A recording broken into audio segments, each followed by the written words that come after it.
There is a sentence the Buddha asked.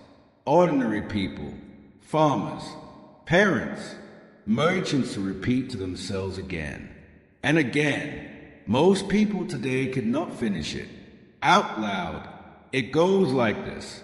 Everything dear to me and everyone I love will one day change and be separated from me. Your whole body just resisted that sentence. That resistance is exactly what this evening is about, because here's the strange discovery at the heart of his teaching.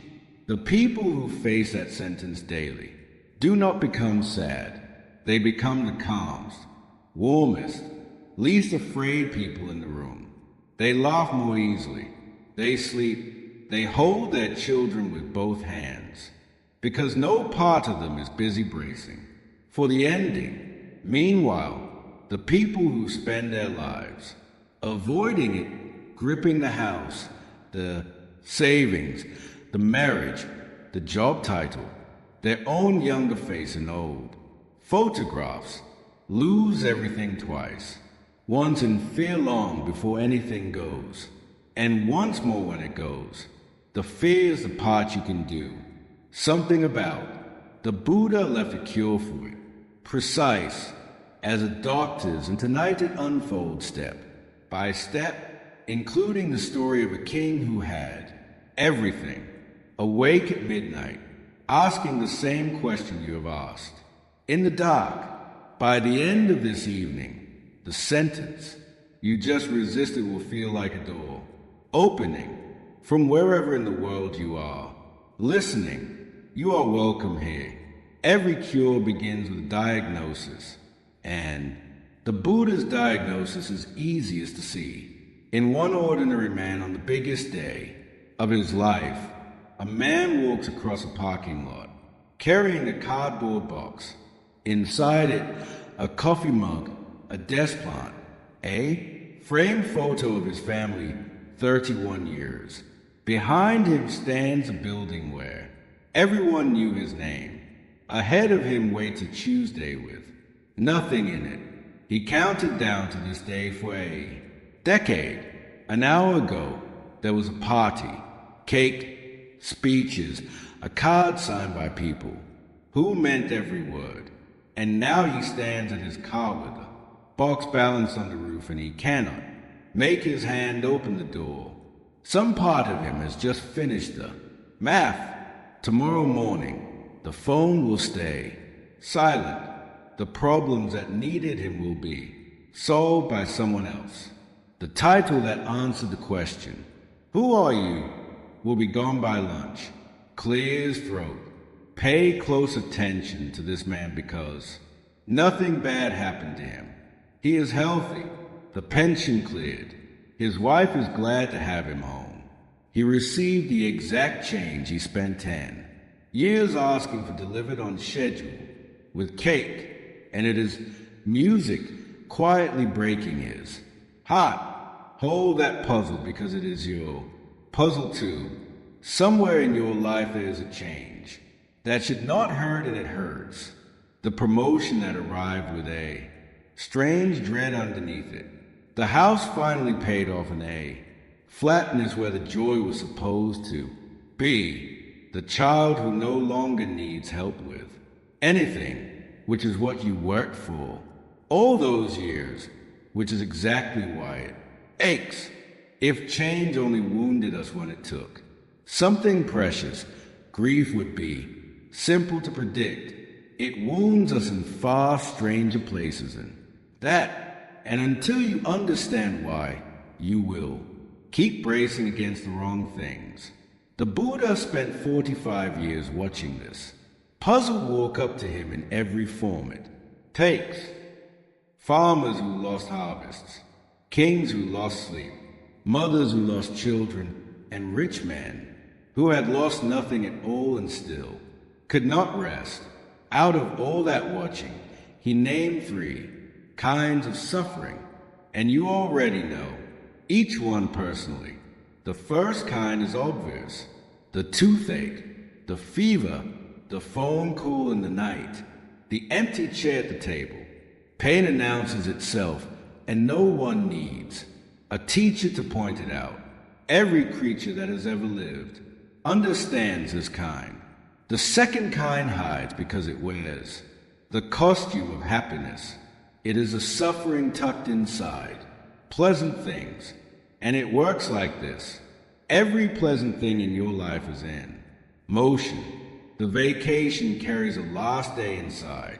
If from the moment you book it, the dinner with old friends carries the drive home, the best years of a marriage, the strength of a healthy body, the season when your kids think you hang the moon, the money sitting safely in the account.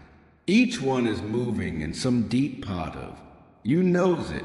That knowing is the faint ache you feel. On perfect afternoons, the Buddha called it the suffering of change, and he said something startling about it.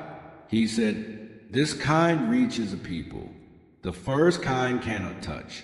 You can build walls against misfortune. You can buy insurance, eat well, save carefully, love loyally. The suffering of change walks through every wall because it enters through the things you love. The third kind is quiet and still, a low hum underneath even the calm days. The faint unease of a life that leans on, things that shift. You hear it the way you hear a refrigerator, only when everything else goes silent. The second kind is where this evening lives, because the second kind is where the fear of losing what you love is born. Now come back to the man in the parking lot, because his heartbreak is an anatomy, and once you see it, you will see it everywhere in your own life. Here is the anatomy. The mind is a photographer. All day long without asking permission, it takes pictures. Years ago, it photographed him at his desk, phone ringing, people leaning in, his doorway needing answers, and it wrote one word under that picture. Me. The picture hardened. It stopped being a memory of a moment and became the definition of a man. Then reality did what reality does. It moved, and on that last afternoon, the living man walked out of the building while the photograph stayed at the desk, and the distance between them is the exact shape of his pain. Your mind is an album just like his. It photographed your marriage in its best year and quietly decided that picture was a marriage. It photographed your face at 30 and filed it under how I look. It photographed your children at whatever age you loved most. It photographed your parents strong, your friendships at their closest, your own energy at its peak. Then life kept moving because life has never once stopped moving. And now the mind holds each photograph up against the living moment and files complaint. The complaint always has the same voice. This is not how it is supposed to be. Listen closely to that sentence the next time it visits you. Supposed to be according to what? According to a photograph. The pain was never coming from the change. It was coming from the photograph. Your phone has learned to do this to you. On purpose. 1 year ago today, it says, and there you are on the screen, younger at a table that no longer exists beside someone who no longer calls. You take the hit standing in a supermarket queue and call it nothing. And late at night, the scrolling runs backwards deeper and deeper into the album, and every swipe is a small comparison, and every comparison files the same complaint. Nobody taught us to call this grief. It is grief, tiny repeating unnamed grief for moments that were never designed to stay. This deserves a moment of stillness, because it may be the most useful thing. You hear all week a great deal of what you call losses, actually friction, the grinding of a frozen image against a moving world. The image was made at home. The Buddha had a picture for this too. and it is one of the most practical things he ever taught. He said that when pain strikes a person, it strikes like an arrow. The event itself, the loss, the change, the ending, that is the first arrow end. It is real, but then the untrained heart picks up a second arrow and drives it into the same wound. The second arrow is everything we add. The protest, the replaying, the why me, the it should not be this way. The endless negotiation with a past that has already left the building. One event, he said, 2 arrows, and only one of them was ever compulsory. Second arrows carry one mercy the first. Kind never offers. They are optional. Slowly, with practice, a person learns to feel the hand reaching for the second arrow and to let it rest. Take an honest inventory sometime. Line up the last H 100 times you suffered and look at each one in the light.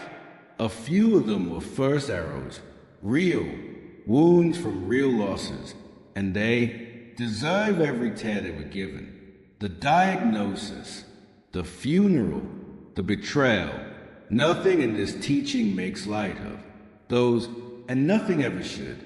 But most of the 100, if you are honest, were second arrows. The remark replay for a week, the version of you from a decade ago mourned on an ordinary Tuesday, the retirement that was celebrated with cake and grieved in a parking lot, the mind, music, aiming at its own, photographs and calling the damage fate. 800 years ago, a Tibetan master named Sakya Pandita put the whole predicament into 4 lines that people still memorize today. Is there anyone, he asked, who does not suffer on account of what he has? Is there anyone who stays permanently in joy? Happiness and misery take turns away. Summer and winter take turns. Hear those lines again slowly and notice what they refuse to promise. They do not promise you a life without winter. They promise you something far more useful, the end of your argument with winter, because you have never once argued with winter. Think about it. Every year the cold comes to the things you enjoy. It takes the long evenings, the garden, the warmth on your skin, and you have never stood in the snow, shaking your fist at the sky, demanding that it be June. You own coats. You watch the forecast. You plan around it. Somewhere deep down, you signed a peace, treaty with weather before you could even read, because everyone around you had signed it too. Weather changes.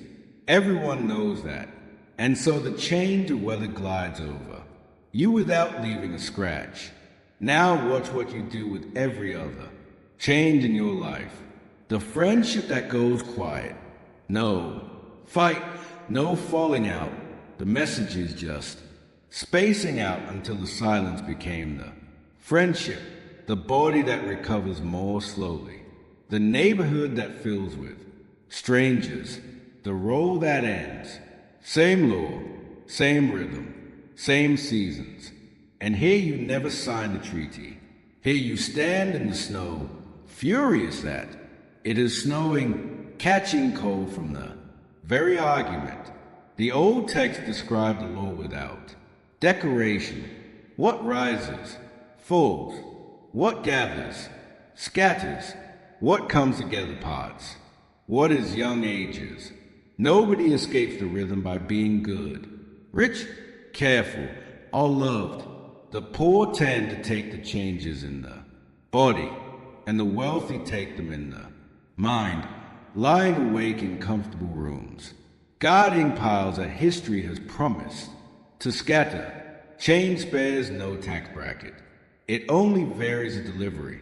And notice that the law swings both ways, because most people only ever hear half of it. The same rhythm that lowers what is high also lifts what is low. If the night finds you in winter, in the thin months of a marriage, a career, a body that will not cooperate. Then the law you have been dreading is quietly on your side. Nothing about this valley is permanent. Either the texts that promise your summers will end are the same texts that guarantee your winters cannot stay. People pin their hopes on luck, on rescue, on lottery numbers. The old teaching offers something sturdier than hope. It offers weather. And here is the strange part. You already live at peace with this law. In miniature 100 times a day, a song ends and you never grieve the final chord because the ending was written into the music and you knew it. Walking in, a meal ends, a film ends, a holiday weekend ends, and you drive home tired and content already telling the stories. You accepted those endings before they began, and that acceptance is exactly what lets you enjoy the middle. Somehow with the biggest things, the signature never gets applied. We say, see you next year. Like a promise, we write forever into songs and contracts. We treat the people at our table as permanent fixtures rather than guests of honor. The Buddha's invitation is simply this: the signature you already gave to songs and seasons, extended to everything. No one is asking you to believe this. Yet, you are only being asked to test it the way you would test a chair before sitting down. The testing ground is any ordinary object within reach. There was a monk in the forests of Thailand, a teacher named Ajahn Siete, who showed his visitors how to do this with a drinking glass. He would hold the glass up in the afternoon light. He said he loved this glass. It held his water. It caught the sun. It rang beautifully when you tapped it. And yet, he said, to me this glass is already broken. One day the wind knocks it from the shelf or an elbow catches it, music, and it shatters. And when that day comes, he said, I will say, of course, but understand what happened while it sat on his shelf. Every drink from that glass was a small event. Every flash of light through it was noticed. The monk who saw the glasses already broken enjoyed it more than anyone else in the room, because for him every minute with it was extra.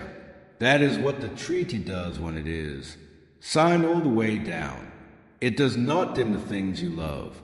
It turns them luminous. Try it within the hour.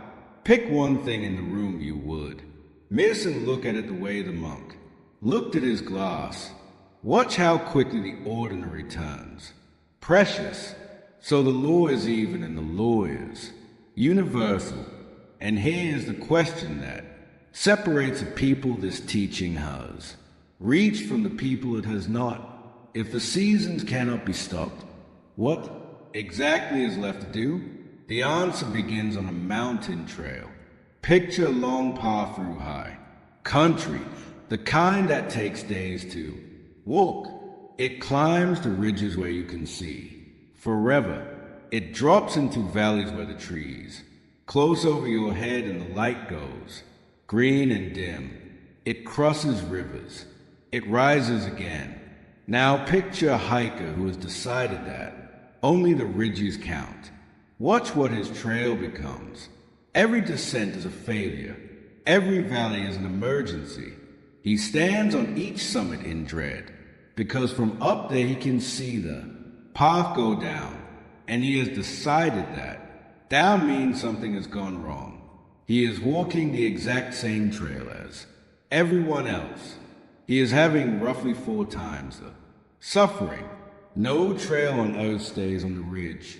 The descent is the trail. The valley is the trail.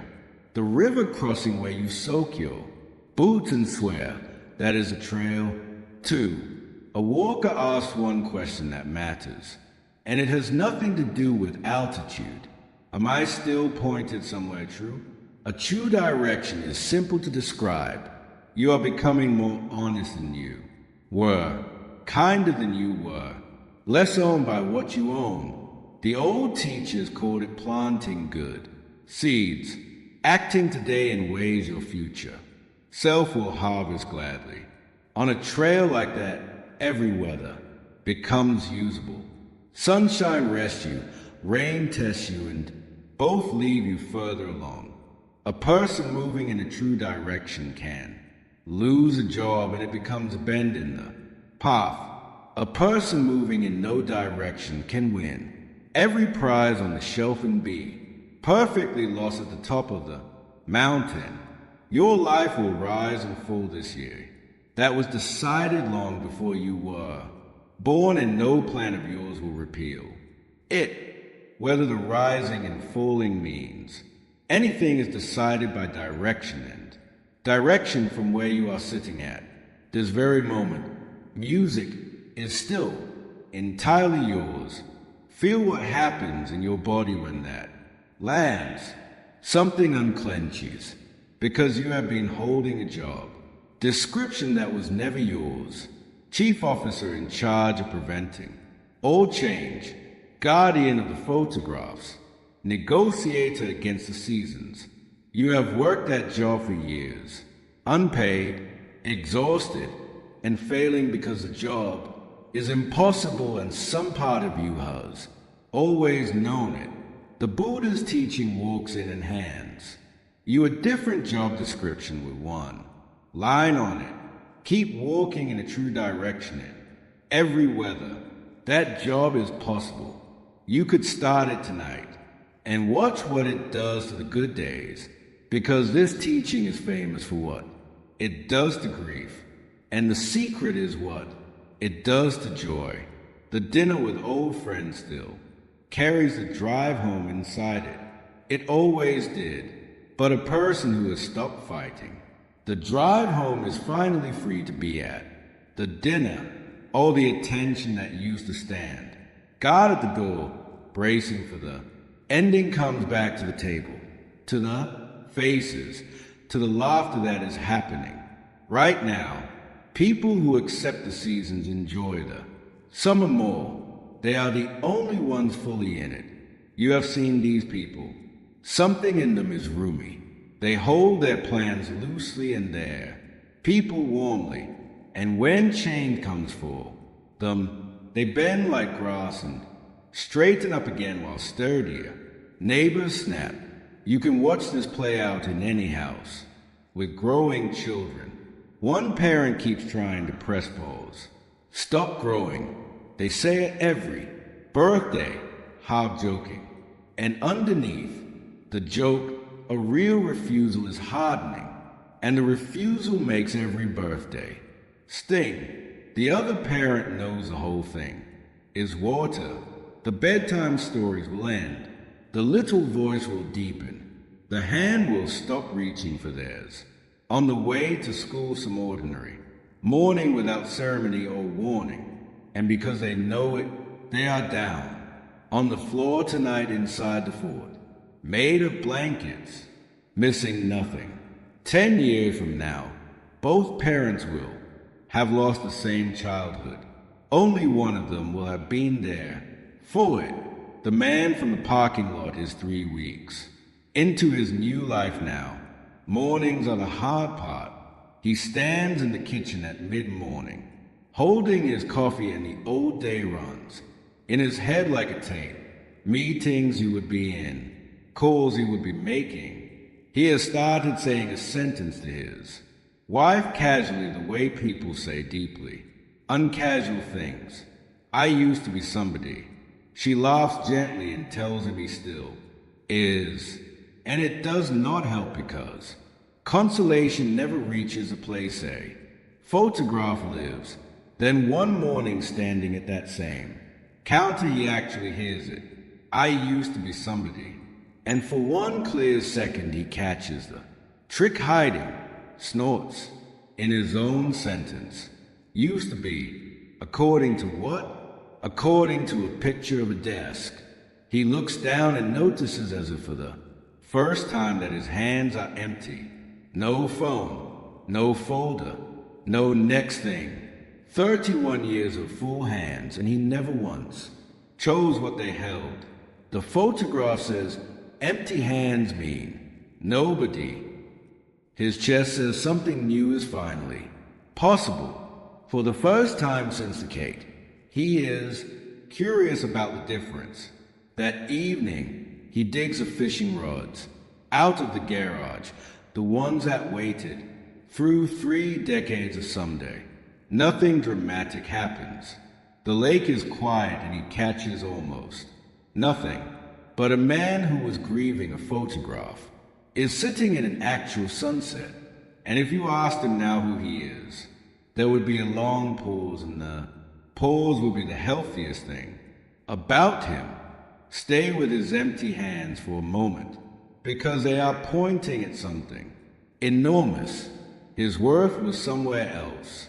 All along, the desk only borrowed it. The belief that the desk owned it is what made the leaving feel like dying. So then a question, and be careful with it, because it is quietly one of the largest questions a person can ask. If worth was never in the title, where does a person's worth actually live? You have an answer running in your own depths right now, installed so long ago. You have never audited it. For most of us, that answer rises and falls with wins and losses, praise and silence. And so we spend whole decades, tall in October and broken by March. There is another place to stand. The old teachers knew exactly where, and what they prize most in a person is nothing your resume has ever mentioned. To find that place, you will need to catch yourself in the act. So watch what happens to one person. You, across 2 ordinary Mondays. On the first Monday, everything lands. The email arrives before 9. The deal closed. The client is delighted. Your name is spelled correctly in the thank you line.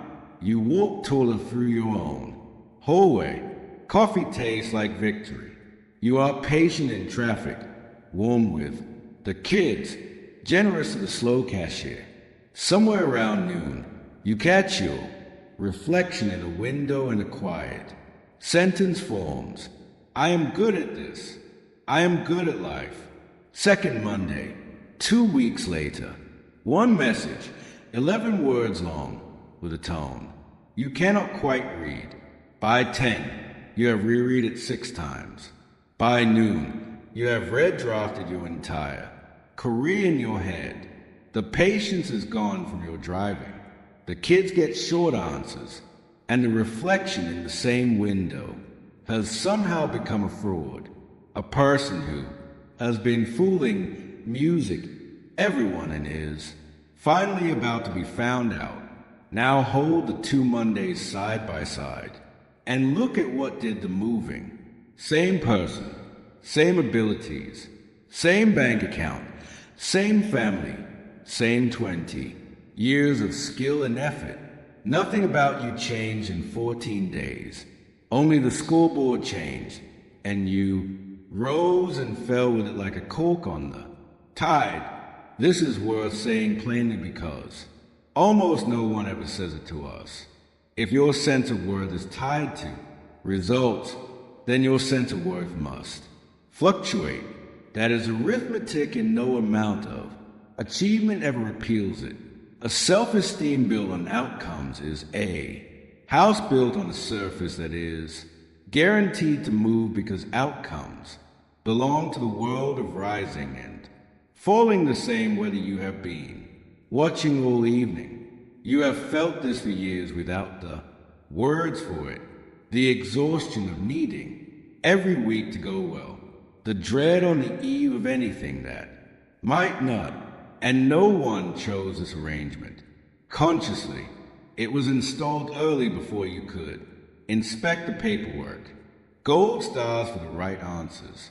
Report cards read aloud at the dinner table. The cousin you were measured against. Every holiday, love and approval arriving again and again, moments after achievement until the two fuse into a single substance, and the fusion began to feel like truth. By adulthood, the report card had simply changed costumes. It became the salary, the title, the size of the house, the behavior of the children, the number of people who remember your birthday. You have been in school your whole life, and the exam never ends because you are the one grading it. The Buddha put words to all of this, and his words have a strange precision. He said, 8 winds blow through every human life, and he listed them in pairs, because they always travel in pairs. Gain and loss, praise and blame, recognition and insignificance, pleasure and pain. These 8, he said, keep the world turning, and they visit the wisest person exactly as often as they visit the most foolish. The difference shows only in the aftermath. One person greets gain by gripping it and meets loss as an emergency. The other watches both arrive, knows both as passing weather, and is owned by neither. Look at how the full pairs have been, blowing through your own weeks. Gain and loss, you know from your accounts. The raise finally comes through, and 3 days later, the car makes a sound. That costs most of it. Money arrives, money leaves, possessions accumulate and break and get replaced. And through it, oh, something in you keeps score as if the number were a verdict on your value. Modern researchers stumbled onto what the Buddha saw in their version is almost funny. They followed people who had won fortunes overnight and people whom accidents had put in wheelchairs, and checked on both groups after time had passed. Both had drifted most of the way back to the inner weather they started with. The jackpot faded, the grief softened, the scoreboard, it turns out, can move your mood for season. Then the mood goes home. Praise and blame, you know from your own chest. Think of the last time you received 10 kind comments and 1 harsh one. Guess which one rode home with you. Guess which one was still there at the bathroom sink that night, playing on a loop while you brushed your teeth. Praise slides off in hours. Blame moves in and unpacks. You have sat in the yearly review where 40 minutes of appreciation evaporated in the 2 sentences under areas for growth, and you walked out carrying only the 2 sentences. A mind that treats the winds as verdicts has no defense against this because it has agreed in advance that other people's sentences are the measure of what it is. Recognition and insignificance are quieter winds, and in some lives they blow hardest of all. There's the meeting where your idea gets the nods, and the meeting where you speak and the conversation closes over your words like water. There's the party where you stand, holding your drink while the room orbits someone else. There's a thread at work that simply stops including you, and no one announces it, and you notice it alone. Our generation went ahead and built machines for this wind. The number under the post is A. Scoreboard updated by the minute. And A. Grown adult can check it 11 times in an evening, rising and falling with strangers' thumbs. And the scrolling itself is imported. When every highlight reel you compare your ordinary Tuesday against is someone else's first Monday, photographed once, and worn as a costume. You are measuring your inside against their outside and losing to a picture. Nobody posts about this wind. Everybody stands in it, and pleasure and pain need no introduction because the body delivers them personally. The good dinner and the head cold. the strong knees of one decade and the careful stays of another. Comfort comes, comfort goes, and it never once asks about your plans. Here is what the Buddha said about these. 8. And it lands like cold water. The winds blow on everyone. They blew on him. They blow on saints, scoundrels, billionaires, monks, and every person whose life has ever looked enviable from. The outside, no achievement moves a life upwind. There is no upwind. The difference between human beings was never the weather. The difference is what the wind finds to push against. Some people meet it like a flag, snapping and twisting with every gust, shaped entirely by whatever blows. A few meet it like a mountain. The wind arrives with all its force, and the mountain registers every degree of it and stays. The Buddha showed what the mountain looks like in a body. One morning in front of witnesses, a Brahmin stormed up to him in a fury, because his clansmen had been leaving, home one after another to join the Buddha's order, and he unloaded on the teacher in public, insult after insult, loud, personal, designed to wound. The Buddha waited without expression until the man had spent every word he brought. Then he asked him a question. When guests visit your house, do you offer them food? Of course, said the Brahmin. And if they decline the food, the Buddha asked, to whom does it belong? The Brahmin felt the trap close gently around him. It stays with me, he said. Just so, said the Buddha. Your insults were offered. I declined them. They remain with you. The man stood in the road holding an armful of his own abuse. The old accounts say he stayed, asked questions, and eventually joined the order himself. And notice that the story cuts in both directions. Every insult is an offering you are free to decline. So is every compliment that arrives, wrapped around a verdict. Declining is quiet work. Nothing shows on the outside. A gift is simply politely left on the table. The teaching has a word for this ground, and the word is equanimity. Be careful with it because it is constantly confused with its impostor. The impostor is indifference. Indifference goes numb. Indifference says nothing matters, lowers the shutters and calls the darkness peace. Equanimity runs in the opposite direction. It feels everything at full resolution, with the shutters wide open. The mountain feels every storm on its whole surface. It simply does not relocate. Equanimity enjoys the winning Monday completely. The coffee, the spelled right name, all of it, and declines the second glass.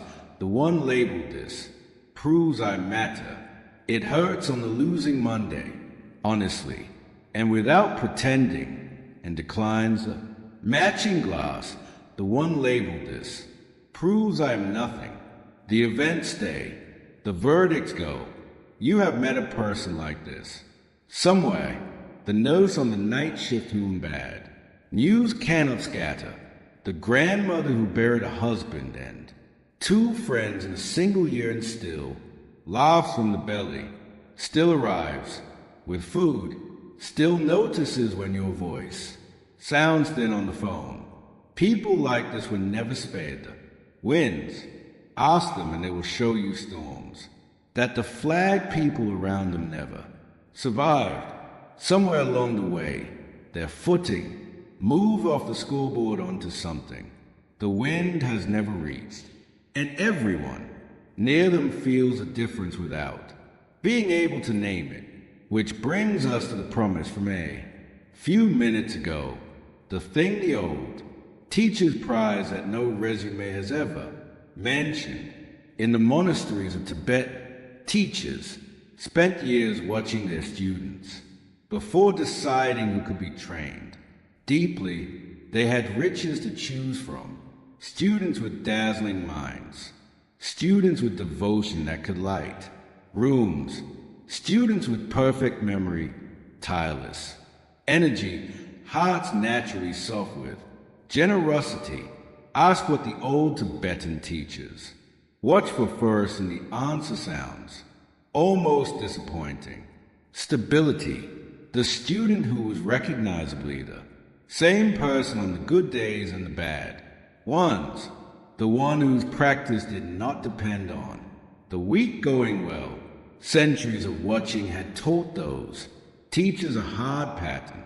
The brilliant, unstable student burns like paper gloriously and is gone at the first long winter.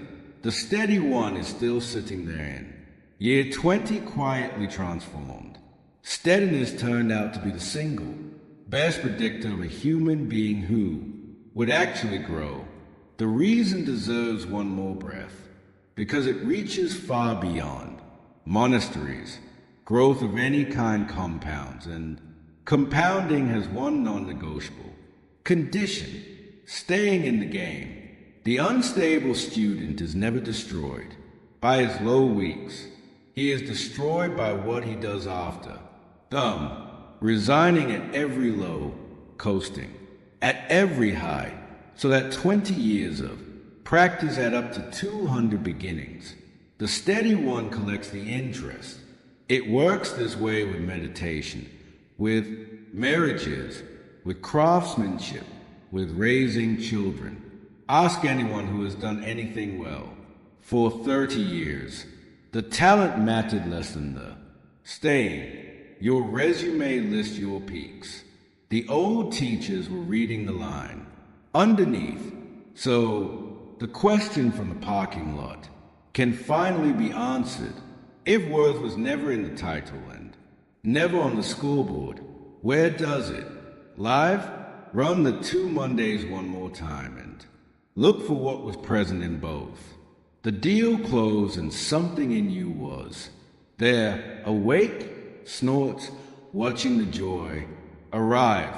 The cold email came in the very same. Awareness was there, awake, watching the dread arrive. The applause did not add 1 gram to that awareness. The silence did not remove one. It was there before your career existed, and it will be there intact on the afternoon your career ends.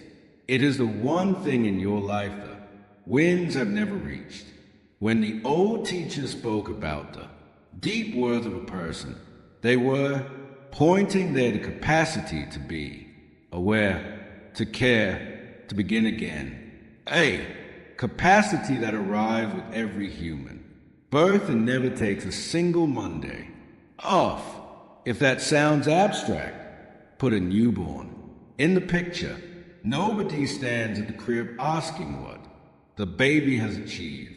The worth in the room is total, obverse, and unarmed, and every adult present can feel it. Somewhere between that crib and your first report card, the world talked you out of the plain fact that the worth was in the being, and the doing was only ever the play. The teaching does not ask you to earn your way back. It asks you to notice what was never actually revoked. There is a practice for standing there, music, and it is small enough to start. Tomorrow, name the wind while it is blowing. The kind comment lands.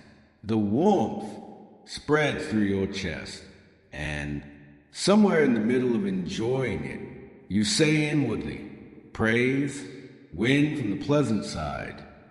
The harsh comment lands, the heat rises, and you say, blame, wind from the other side. The number is up today. Game. The invitation never came. Insignificance. The quiet wind. You are allowed to keep feeling all of it. Naming changes nothing about the weather, and everything about your feet. A wind that has been named as a wind that is being watched, and a watched wind loses its power to define you. Run the practice for a single day and count the gusts from the first email to the last scroll before sleep. Most people are astonished. 30, 40 verdicts a day were being handed, down in their name and their being, signing everyone. Include the wins nobody mentions, the parking space taken at the last second, the credit for your work that drifted to, a colleague, the gray hair in the mirror. Small wins train you for storms. That is why the practice starts small. People who keep the practice for sees and report the same strange result. Compliments become more enjoyable because they no longer carry the weight of a sentence. Insult becomes survivable for the same reason. And once you can see the wins in your own life, you cannot unsee them in anyone else's. The colleague who cannot stop mentioning his numbers as a man mid-gust gripping his scoreboard with both hands because he believes it is holding his worth. The friend who went quiet after her business failed is lying flat in the wind. She thinks is a verdict. The stranger who was rude at the counter this morning walked in from whether you will never see, even inside your own house. The teenager who slammed the door tonight is standing in the first reel. Blame winds of her life with no mountain under her yet, and the slam was the sound of a flag. Every person you meet tomorrow is standing in wind. A few have found a mountain under themselves. Most are flags, whipping, exhausted, doing their best. Hold that image through one ordinary day, and watch what it does to your voice, your patience, your judgments. Half of compassion is simply accurate, weather reporting. As for you and your 2 Mondays, the forecast is honest. The winds are not going to stop. Next Monday, one of the 2 emails is coming, and no wisdom on earth can tell you which. What can change starting now is the ground you meet it on. An email is going to arrive and find a person who has learned the difference between weather and worth. Here is what that looks like in the moment. The message lands. You feel the old reflex reach for a verdict the way a hand reaches for a railing. You pause for one breath and ask the only question the old teachers would ask.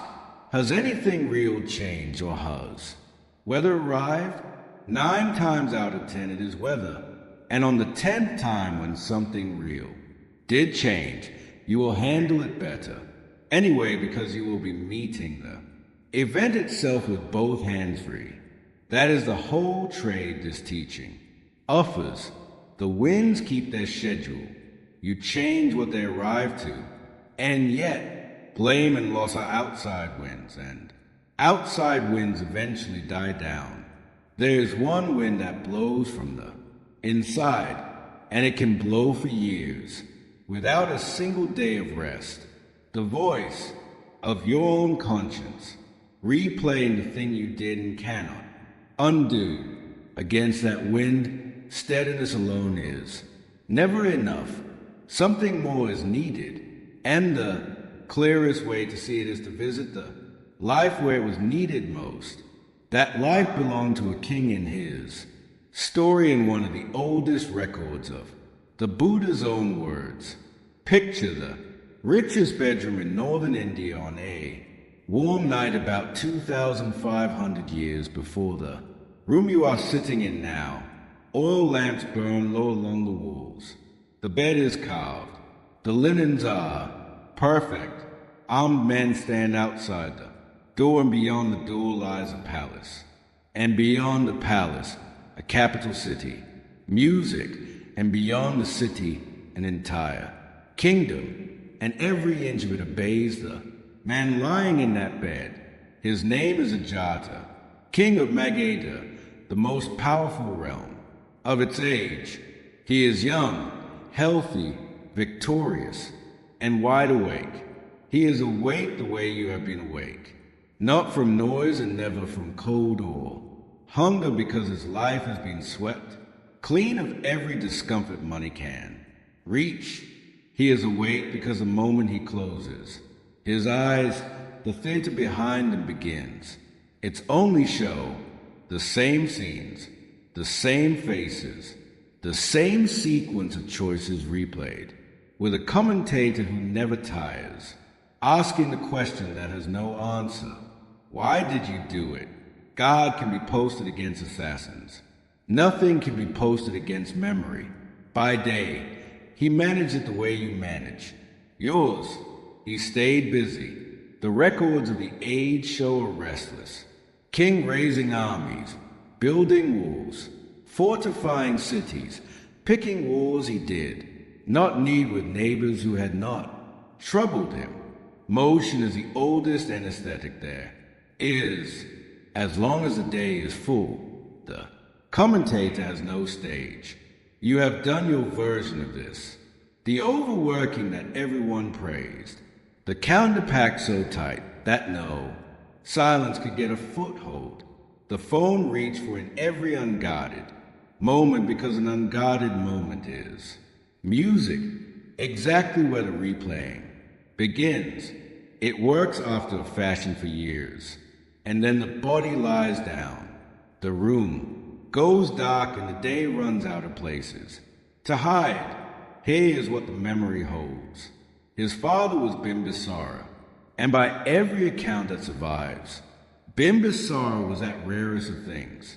A good king, generous to his people, loyal to his friends, devoted to his son from the day the boy was born. He gave the young prince everything, including eventually real power. And it was never enough because a whisper had found the prince's ear. The whisper came from an ambitious man, a rival of the Buddha consumed by envy, who needed royal backing and knew exactly which door to knock on. The impatience of a son who was tired of waiting for a throne. Why should you receive the kingdom as an old man? The whisper said, when you could take it now. You know this whisper. Yours never mentioned kingdoms. It mentions shortcuts, and it always arrived dressed as your own voice. That is the other thing to know about. The whisper, it never asked for the whole crime at once. It asked for one reasonable step, then the next, and by the time the final order left the prince's mouth, it no longer sounded like evil to him. It sounded like governing. The prince listened. He seized the throne and threw his father into prison and ordered that no food reach the old man. The old accounts say his mother smuggled meals in for a while, rice hidden in her clothing, honey spread on her skin until she was searched and barred from visiting at all. They say the old king survived longer than anyone expected, walking meditation in his cell, sustained by a calm his son could not comprehend. So the son gave one more order, and the man who had loved him first and longest and without condition died on a stone floor. Then came the coronation the whisper had promised, the treasury, the armies, the bowing, cortes, every object of the ambition, delivered in full, and with them uninvited, came the knights. The record is specific about this. The king could not sleep. He had gained a kingdom and lost one. Door out of any night. The simple ability to close his eyes without meeting himself. Understand what was tormenting him, because it is the same thing that torments on a smaller scale in ordinary lives. The past had become fixed. Every other problem a king faces can be attacked, bribed, conquered, or outlasted. This one sat behind him in a place no army can be sent. He had done the thing. The thing could not be undone. And the certainty of that arithmetic, repeating in the dark, was grinding him down to nothing. Before you judge him, check your own accounts. Somewhere in your past, there's a version of this scale to your life. the marriage you damaged and the apology you never made, the parent you kept at a distance until distance became permanent, the friend you dropped when they needed you, the cruelty you committed when you were weak, the years you cannot give back to the people who waited through. You have a room in your memory you avoid entering, and you have felt the wind from under its door on quiet nights. The king's room simply had higher walls. His question is your question. What do you do with a past that cannot be repaired? His answer is the reason his story was written down. The answer began on a festival night. Under a full moon, the king sat on the roof terrace of his palace surrounded by ministers, and the night was so beautiful it hurt him. The record preserves his words. How lovely the moonlight is, he said. Music, and then in the same breath, the real sentence slipped out. Is there a teacher anywhere? He asked, who could bring some peace to my mind. Hear that clearly. The most powerful man in India on a rooftop above everything he had killed, for asking strangers for help with one territory he could not conquer. His ministers did what people do. Each one recommended his own favorite teacher the way friends recommend their own remedies, and the king listened to 6 names and felt nothing move in him. You have sat through your own version of those 6 answers, the advice that was polished, confident, music, and aimed at someone who was not quite you, the book that solved the problem adjacent to yours, the wise-sounding voices that never once touched the actual room, the locked one, the one with the wind under the door. When help finally comes, it rarely comes as an argument. It comes as a person who has a thing you need visibly in their own body. One man on that rooftop said nothing at all. He was Javaka, the court physician, a healer by trade, and perhaps that is why he stayed quiet, because healers learn to wait until the patient is ready. The king turned to him. Why are you silent? And Javaka said, the Buddha is staying in my mango grove this very night with more than 1,200 of his monks. Go and see him. What happened next tells you how heavy the king's nights had become. He did not schedule an audience for a convenient week. He called for the elephants immediately. 500 of them, torches, attendants, the whole apparatus of royalty, and rode out of his own gates in the middle of the night toward a grove of mango trees. A man will put off many things. A man cannot put off his own mind forever, and then partway through the dark, the procession slowed, and the king felt something he had not expected to feel. Terror. The record does not soften this. His hair stood on end. He turned to Javaka with his heart pounding and demanded to know if he was being led into a trap. You told me 1,200 monks are camped in this grove. He said 1,200 people, and there is no sound, no coughing, no talking, no fires crackling, no feet moving, nothing. No gathering of 1,200 human beings in the history of the world has ever been. Silent. Armies are loud. Festivals are loud. Even funerals are loud. The only silent crowd is an ambush. Stay inside his fear for a moment, because it is more honest than it looks. A guilty mind reads the whole world. Through its guilt, the king had spent years teaching himself that everyone is what he was, ambitious, patient, waiting to strike. And so quiet grove could only mean knives. People who are betrayed find betrayal everywhere. It is one more tax the past collects. Javaka's answer has survived all these centuries, and it is gentle. Do not be afraid. Great king, go forward. Those are lamps burning in the pavilion. Think about what a silence that size actually is. 1,200 human nervous systems, each one a storm generator of the kind you live with daily, or at rest at the same time, in the same grove under the same moon. Peace at that scale has a presence. It presses on the skin the way a waterfall does, and a man can be forgiven for mistaking it at first for danger. Most of us have never stood inside a quiet that deep. The nearest we come is a sleeping child's room or the first snowfall of the year, and even those can make the chest tighten strangely.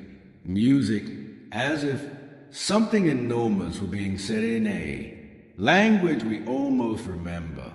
So the king went forward on foot now, into the trees, and what he found in that clearing rearranged him before a single word was spoken. 1,200 monks sat in the lamplight, perfectly still, perfectly silent, calm, as a lake on a windless night. That is a record's own image. A lake, water with nothing disturbing it.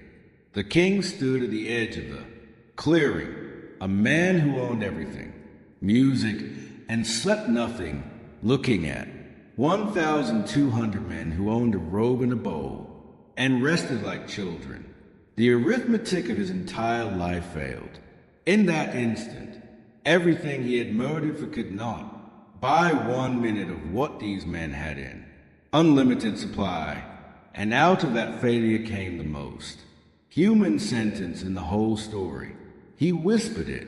May my son know this peace. Hold that whisper. He did not wish for the peace himself, because some deep ledger in him had already ruled that he no longer qualified, so he wished it for his boy. Parents in the listening dark know this. Move from the inside.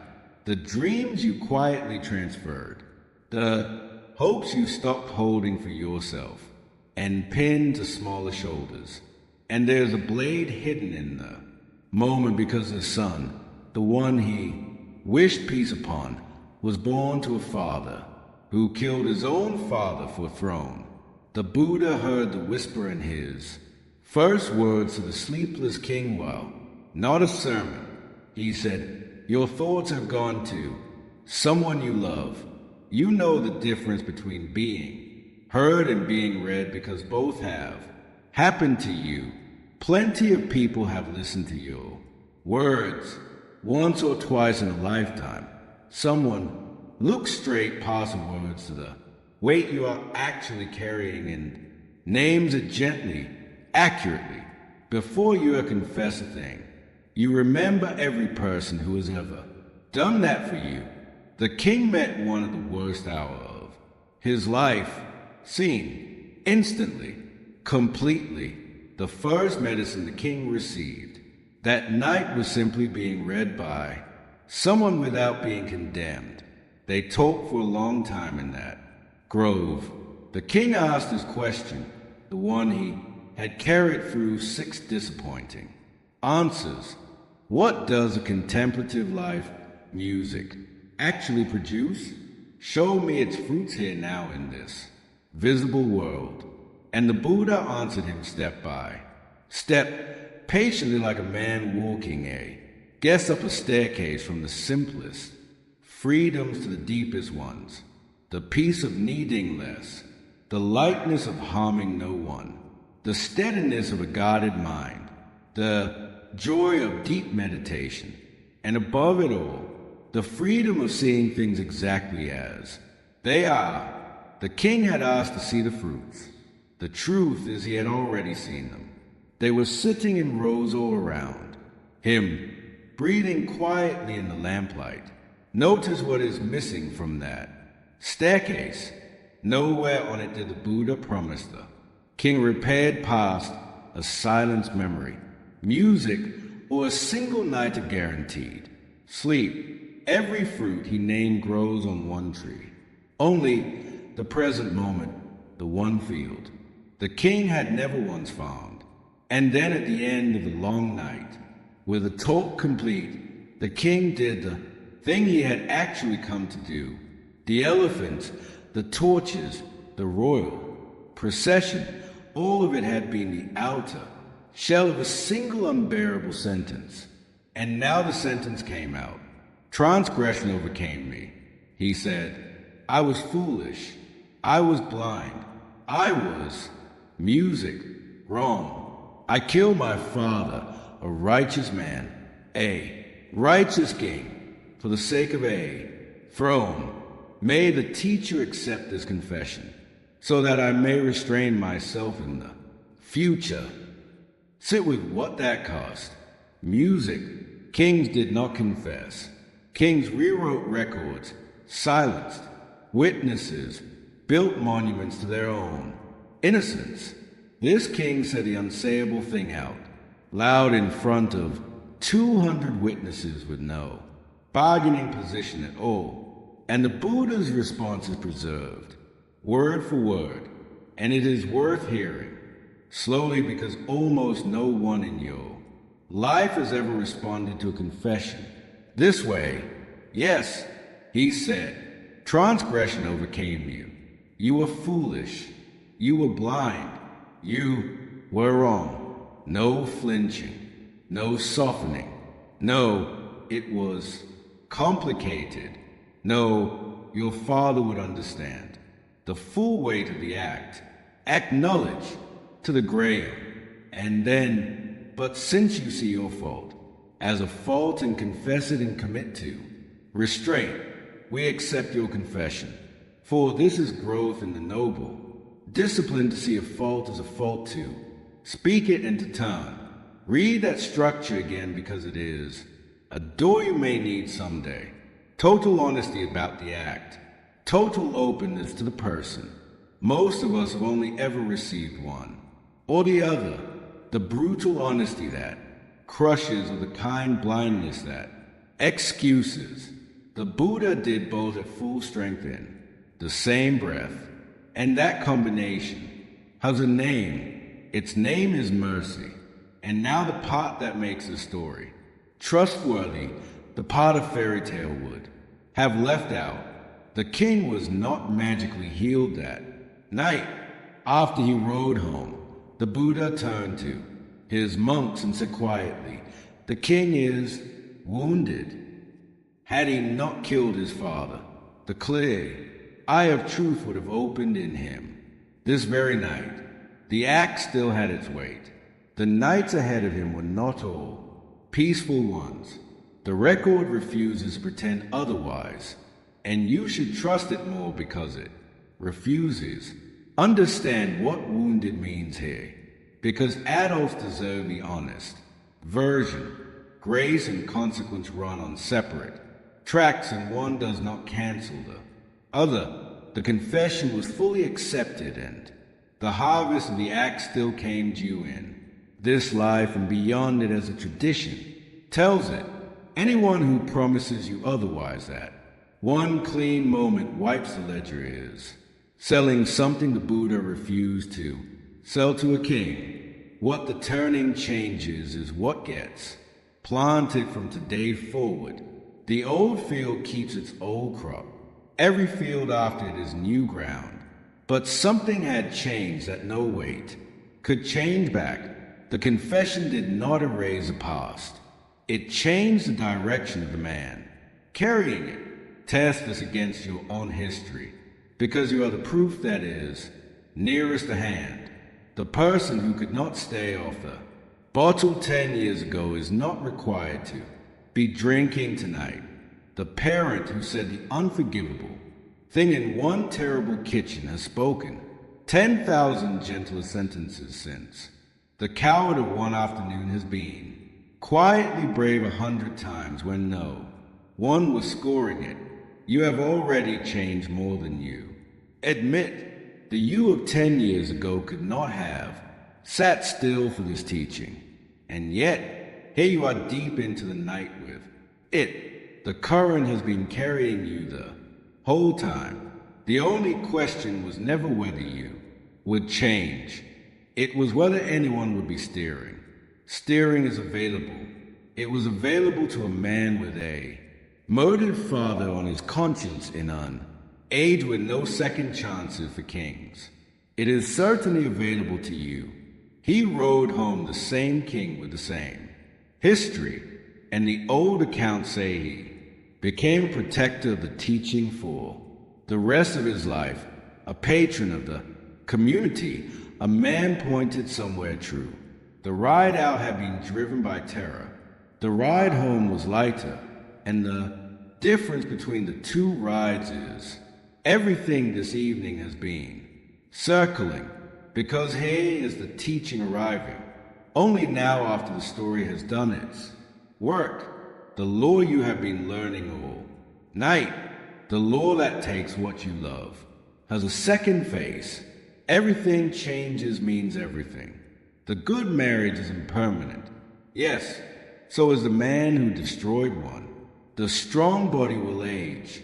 Yes, so will the coward, the liar, the version of you that did the thing you cannot forgive. None of them is made of stone, because nothing is made of stone. The same current that carries away what you love is the only reason you are free to become someone new. If the self was solid, the king would still be a murderer tonight, and every mistake you ever made would be a life sentence. The current is mercy wearing its work clothes. The old teachers made this practical with one question they gave to people drowning in regret. The one who did that thing they would ask, "Where is he now? Go and fetch him." And the student would search and find memories, consequences, scar, tissue, but never the man himself, because that man was a weather system that has already moved through. What remains tonight is the one who regrets, and the one who regrets is already facing the other way. Regret is proof of the very turning it torments you about. A person still in love with his crime feels no wind under any door. The ache you carry is a new man aching at the old man's work. So take one more look at the room in your memory, the one you keep locked. The thing inside it feels permanent, because you have never once said it out loud, and silence is a preservative. The king's cure began with sentence spoken to another human being. Yours may begin the same way, with a friend, a counselor, a letter you finally write, or a quiet voice in an empty room saying the plain words, "I did this, it was wrong, I intend to turn." There is a practical reason the saying must be out loud, or at least in words on a page. And music, every tradition of healing has stumbled onto it. Shame is a creature of the dark inside your head. It has no edges, so it fills the entire sky. Spoken, it acquires a size, and the size is always smaller than the sky. It replaced, that is a full formula, unchanged since the mango grove. See it, say it, turn. The past keeps its facts. It loses its command of your direction. Notice finally what the king actually did in the instant after his confession was received. With a weight barely off his chest, he placed himself under protection, asking to be accepted as a follower of the Buddha, the teaching, and the community for as long as breath remained. In him, a man who had trusted nothing but his own grip for an entire lifetime, chosen his first free moment to lean. Of all the strange turns in this story, that one repays the closest look, because the thing he leaned on is still standing, and it holds a kind of strength this world keeps mistaking for weakness. Think about how strange that ending is. The most powerful man in India, commander of armies, owner of everything he could see from his own roof, was saved on the night he admitted he could not save himself. His power had been useless against his own mind for years. One evening of leaning did what a decade of commanding could not, and that order of events runs against everything you and I were raised on, because you were raised on a creed, whether anyone said it out loud or not. Handle it yourself. Never let them see you struggle. Asking for help is what you do after you have failed quietly at handling it. Yourself, you learn to answer how are you with two words that mean nothing, music, and you have said them while drowning. I'm fine, said at funerals, said in hospital corridors, said into the phone to your own mother, while your life came apart on the kitchen table in front of you. Everyone around you is saying it too, with the same steady voice, which is how a whole world of people carrying unbearable weight came to believe they were each the only one. Nobody remembers signing up for the creed because the enrollment happened early. You were praised as a small child every time you needed less. Such a big girl, such a brave boy.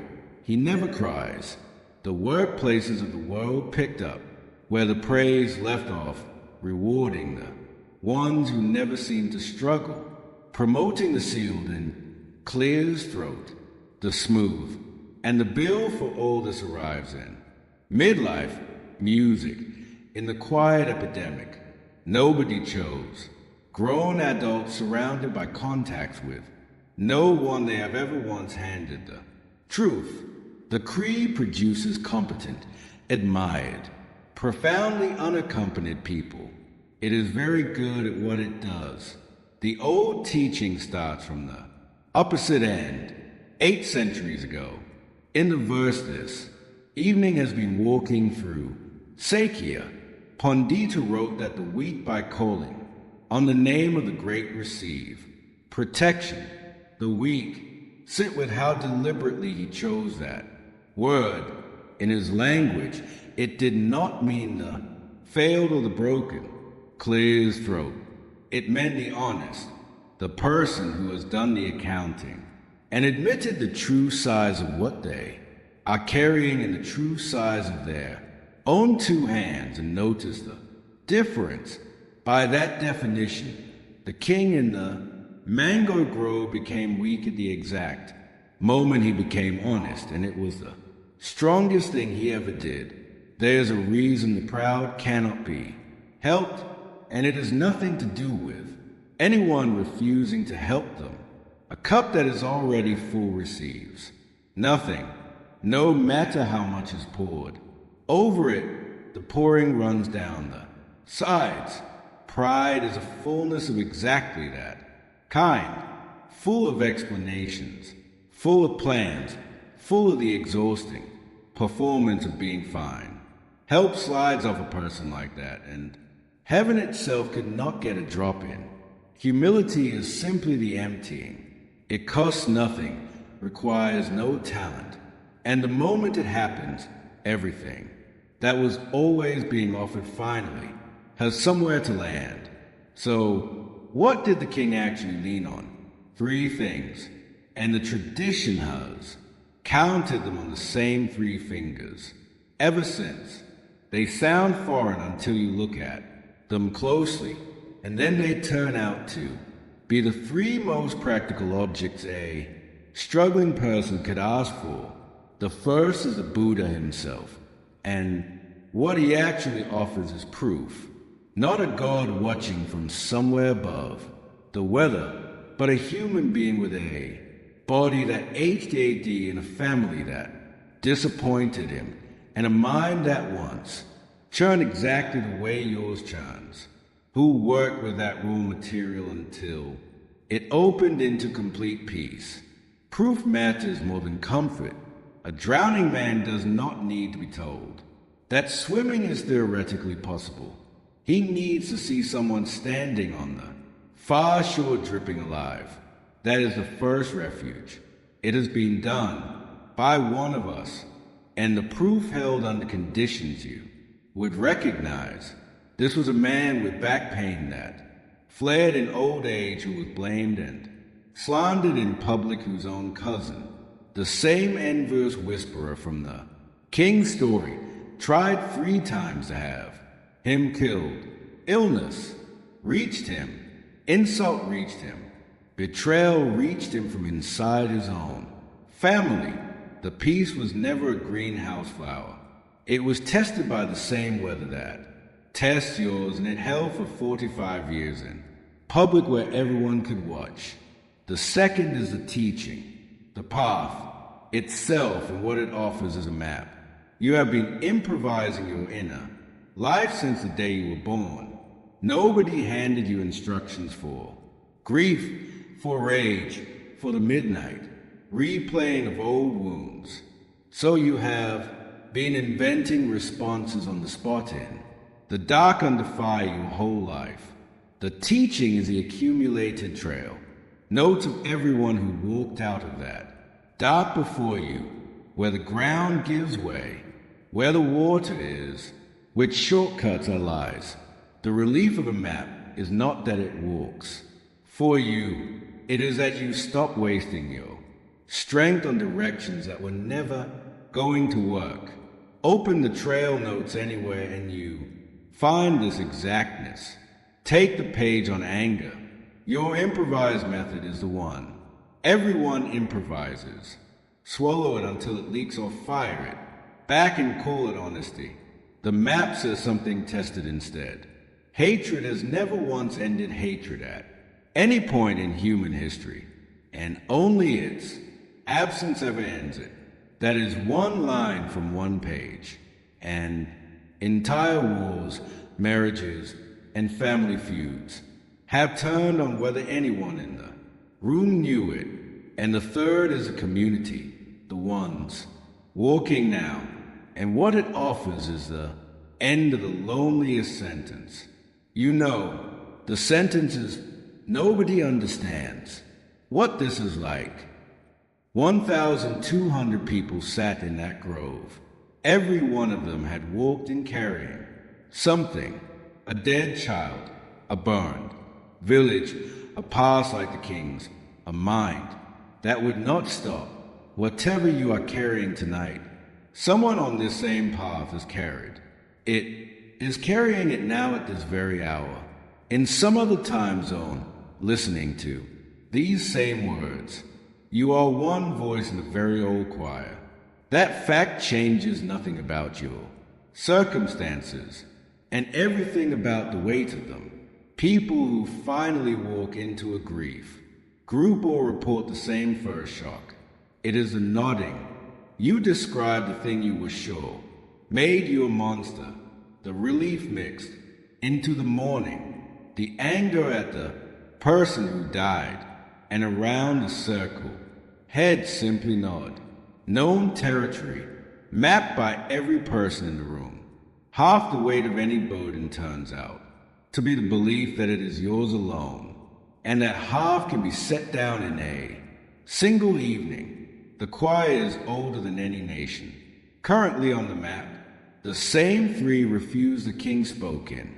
The grove had been spoken since by rice. Farmers in Sri Lanka, office workers in. So, nurses in Bangkok coming off the night shift, prisoners, queens dying, grandmothers and brand new monks on the same morning in a chain of voices that has not broken once in 25 centuries. When you lean into all of that. Now, the verse promised something stranger than comfort.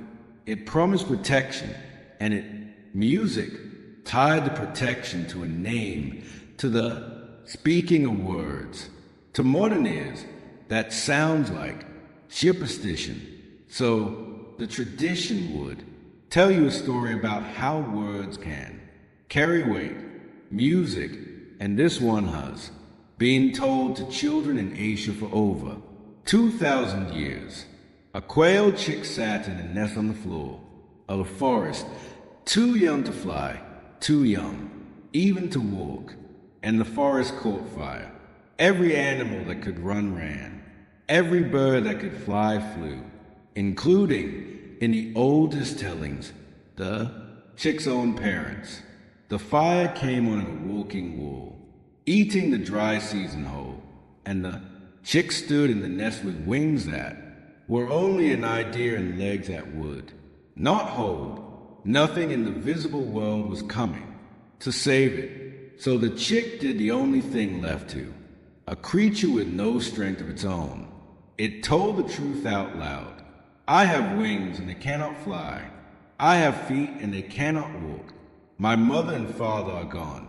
There is no strength in me at all.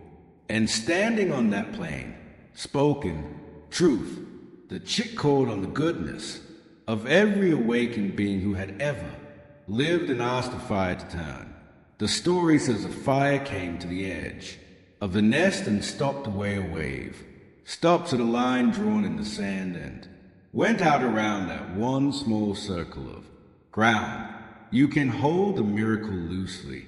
The old teachers themselves were less interested in the flames than in the mechanics of the moment, because the mechanics are the teaching. Notice what the chick's declaration was made of: no bargaining, no performance, no pretending to be a stronger bird. It was made of pure exact honesty about its own helplessness joined to a call towards something greater than itself. That combination, the tradition says, is the most powerful sentence a being can speak. It is the same sentence the king spoke in the grove wearing royal clothes. It is the same sentence spoken every day in church basement with bad coffee by people who begin, my name is such and I cannot do this alone. Watch what happens to those people. The ones who can finally say it are the ones who recover. Truth spoken from the bottom has a strange authority. Fires of more than one kind of being, known to stop at its edge. And you have performed small acts of truth yourself without ever calling them that. Remember the argument, the long circling. One where accusation flew for an hour. And then someone, maybe you finally said, the one true sentence underneath it all. I am not angry about the dishes. I am afraid you are drifting away from me. And the whole fight lost its fuel in a single breath. Every couple alive knows that moment. The temperature drops. The room changes. Two people look at each other as if waking. That is a quail's fire going out at kitchen scale. Truth spoken plainly from a helpless place has been stopping fires all your life. Every discipline of rescue begins at this same point. If you look, the physician cannot treat the symptom. You hide. The recovery of an addict begins a day. The word addict is said in the first person. The marriage starts mending in the first session, where someone finally states plainly what has actually been happening. Accurate naming spoken aloud before a witness. The old stories put a fire around it. The modern ones put a circle of folding chairs. The mechanism has not changed in 2,000 years. The old teachers went one step further and said that words spoken by a purified heart do not merely describe things. They do things. Most words are labels. A person of deep goodness says rest, and something in the room actually rests. You have met a small version of this. There are people whose it will be all. Right lands like furniture being set down under you, and other people whose identical words land like air. Same sentence, different weight behind it. What gives words weight is a life standing behind them. The accumulated goodness of tradition calls merit, and this is why the verse says the name of. The great carries protection. The name is a handle. What you are gripping when you call it is the whole life behind the name. There is a version of this you can verify tonight. Somewhere in your memory, a person of real goodness once said a small thing to years ago, and it is still holding. A grandmother's sentence, a teacher's 6 words in a hallway. Thousands of clever sentences have washed through you since and left. Nothing, while that one plain remark. From that one plain life goes on quietly, bearing weight decades later like a beam. In a house, in the high country of Tibet, this became a practice you can hear to this day in any village there. 6 syllables, repeated softly over and over. Music. The syllables belong to the Buddha of compassionate Tibetan teachers explain. They're working in a way worth hearing, even if you never repeat them once. The sound works from 2 directions at the same time.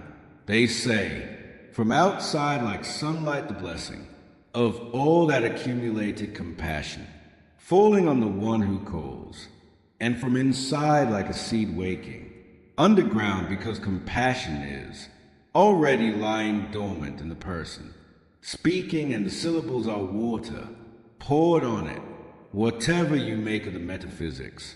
The psychology is precise. You cannot call on compassion, even once without rehearsing it.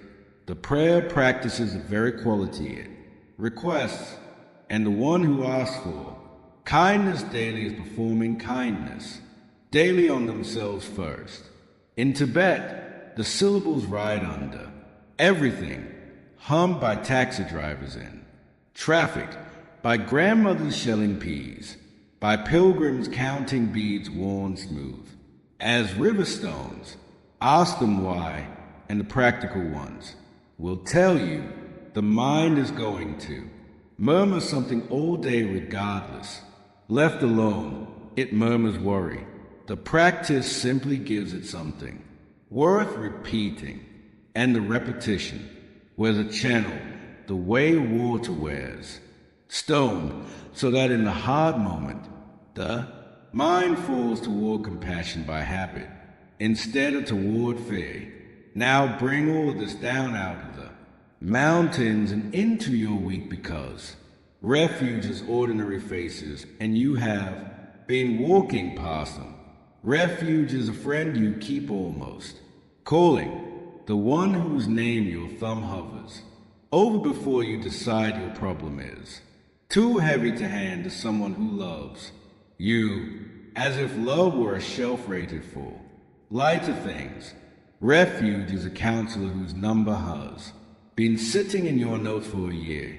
The group that meets on Thursdays. The practice you keep meaning to start. 10 quiet minutes that would hold you the way no scrolling ever has. None of this requires a temple. It requires a one-actor creed. Forbids letting another shoulder take real. Wait, and here the fear rises. So meet it directly. The fear says leaning will make you weak, dependent, smaller. Look at the actual evidence of your own life. Dependency and refuge run opposite directions. Dependency hands over the walking. Refuge is where you stand while your legs heal. Music and every harbor on. Earth was built for ships that intend to sail. Watch how differently we treat the body. A man breaks his leg and no one lectures him about depending on the cast. The crutches are not a character flaw. The physical therapist is not a crutch. She is the way back to walking, and everyone can see it. Only with the inner life do we demand that broken things heal unassisted, in secret, on schedule. No surgeon would accept those conditions. Your mind deserves the same intelligence. You would grant a leg. The strongest people you know, the genuinely steady ones, the mountains. From earlier this evening, every one of them leans daily on friends and teachers and practices, and they will tell you so, without embarrassment if you ask. That was never a coincidence. A mountain can hold still in any wind, because it is joined underneath to the whole floor of the earth. The flag snaps alone on its pole. what the world keeps calling. Self-sufficiency is up close, mostly. Isolation with good posture. The Buddha never asked to be believed. He asked to be tested. Come and see was a standing invitation. And it still stands tonight at the scale of one small experiment. This week, hand one true thing to one. Safe person, answer the next. How are you? With one honest sentence instead of the two dead words. Choose a person with some care because the creed will use one bad landing as evidence against all future honesty. A safe person is easy to identify in hindsight. They ask a second question. The unsafe ones rush to fix or flinch or make your storm about their weather. The safe ones just move closer and ask, and you feel the ground come back under. You are still talking. You will learn in a single conversation what the king learned in the grove. Weight was never designed to be carried by one person, and the people who love. You have been waiting, some of them for years, to be handed their share. As for the king, the story has a coda that history itself wrote.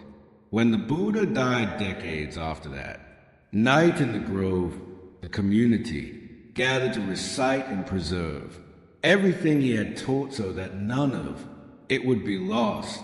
The tradition, records who protected and provisioned that first great council. It was Ajatasattu, the man who could not sleep, became the guardian of the teaching's memory, and some of the words that have reached you tonight cross the centuries under the protection of a patricide who learned how to lean. The teaching never needed him to be spotless. It needed him to be honest, and honest he finally was. If the door of your own locked room ever opens, do not be surprised at what your life becomes a custodian of afterward. Turn wounds have a long history of becoming shelters for other people. There is one more thing to notice about leaning, and it opens the next door. The moment you begin to lean, you start to see the web you are leaning into.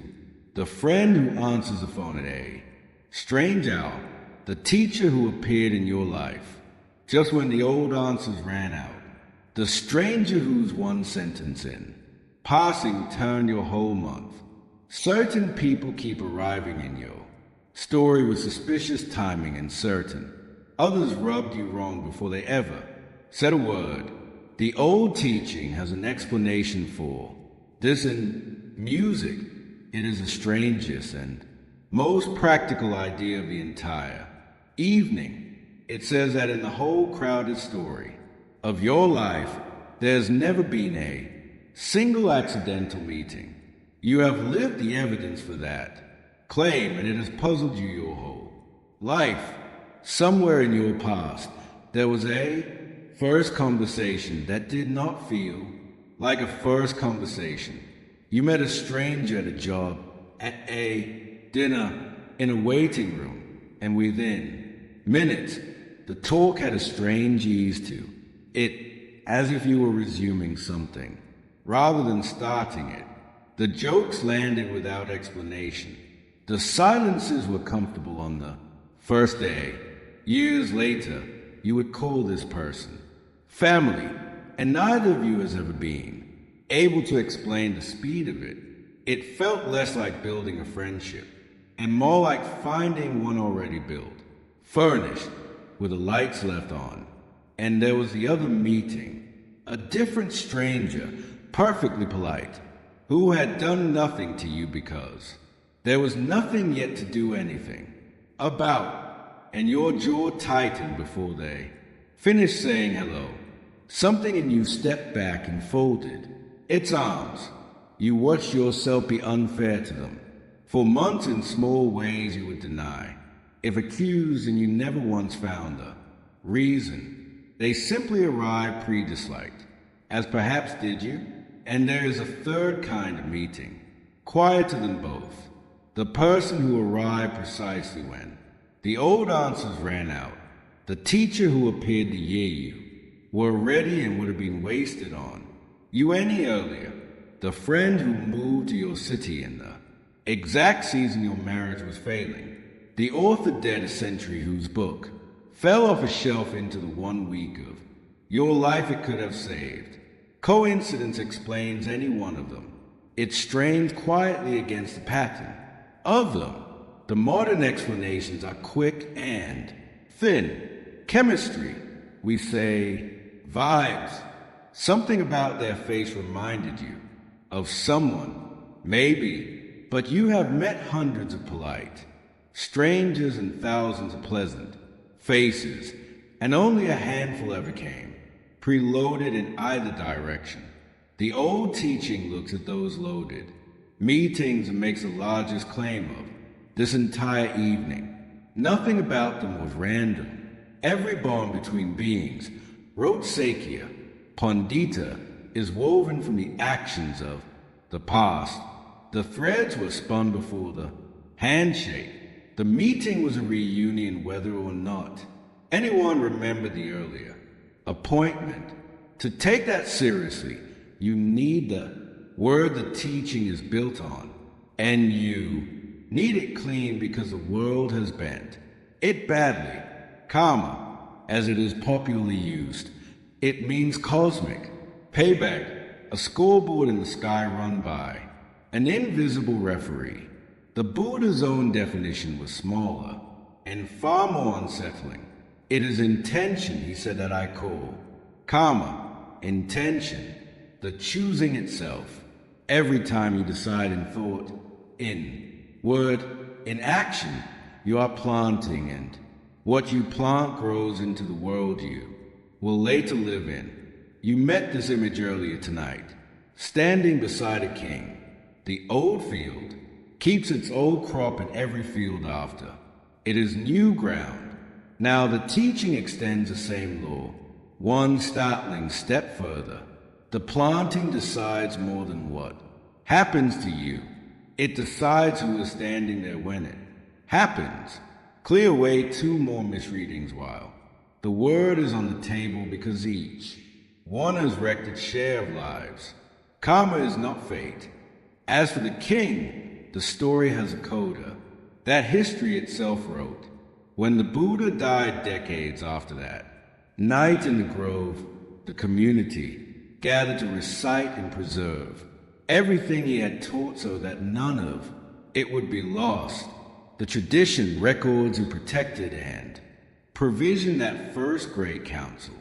It was Ajatasattu, the man who could not sleep, became the guardian of the teaching's memory, and some of the words that have reached you tonight cross the centuries under the protection of a patricide who learned how to lean. The teaching never needed him to be spotless. It needed him to be honest, and honest he finally was. If the door of your own locked room ever opens, do not be surprised at what your life becomes a custodian of afterward. Turn wounds have a long history of becoming shelters for other people. There is one more thing to notice about leaning, and it opens the next door.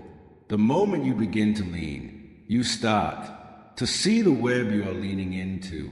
The friend who answers the phone at a strange hour, the teacher who appeared in your life just when the old answers ran out, the stranger whose one sentence in passing turned your whole month. Certain people keep arriving in your story with suspicious timing, and certain others rubbed you wrong before they ever said a word. The old teaching has an explanation for this in music. It is the strangest and most practical idea of the entire evening. It says that in the whole crowded story of your life, there's never been a single accidental meeting. You have lived the evidence for that claim, and it has puzzled you your whole life. Somewhere in your past, there was a first conversation that did not feel like a first conversation. You met a stranger at a job, at a dinner, in a waiting room, and within minutes, the talk had a strange ease to it, as if you were resuming something, rather than starting it. The jokes landed without explanation. The silences were comfortable on the first day.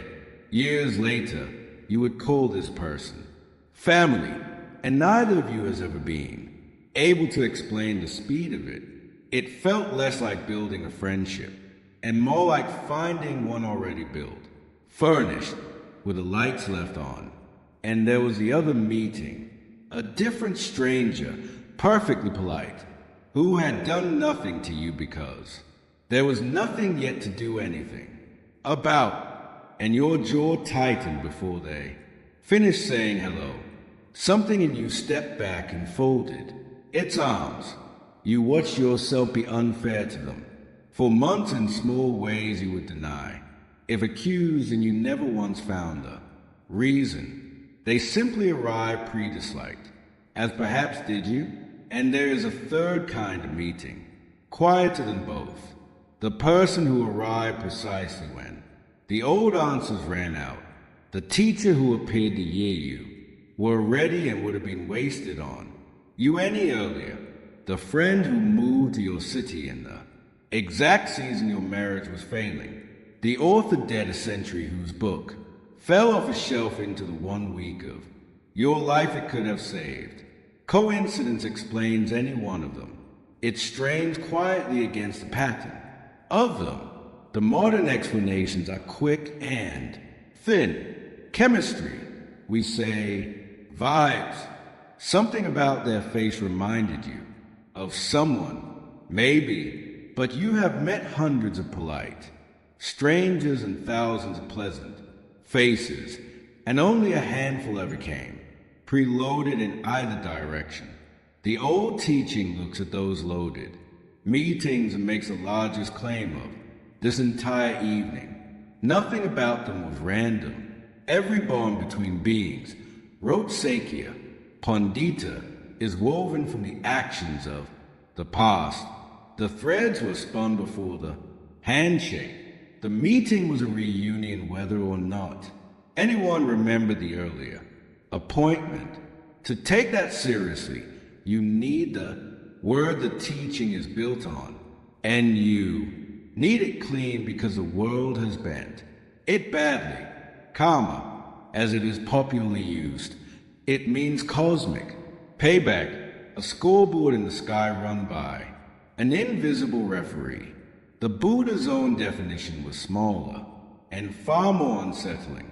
It is intention, he said, that I call karma, intention, the choosing itself.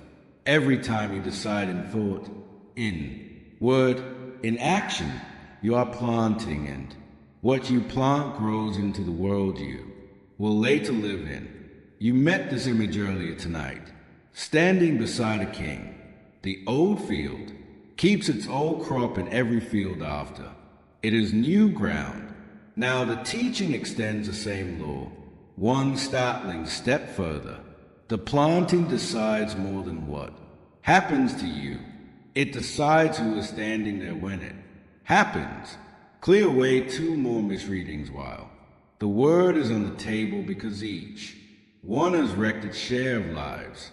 Karma is not fate.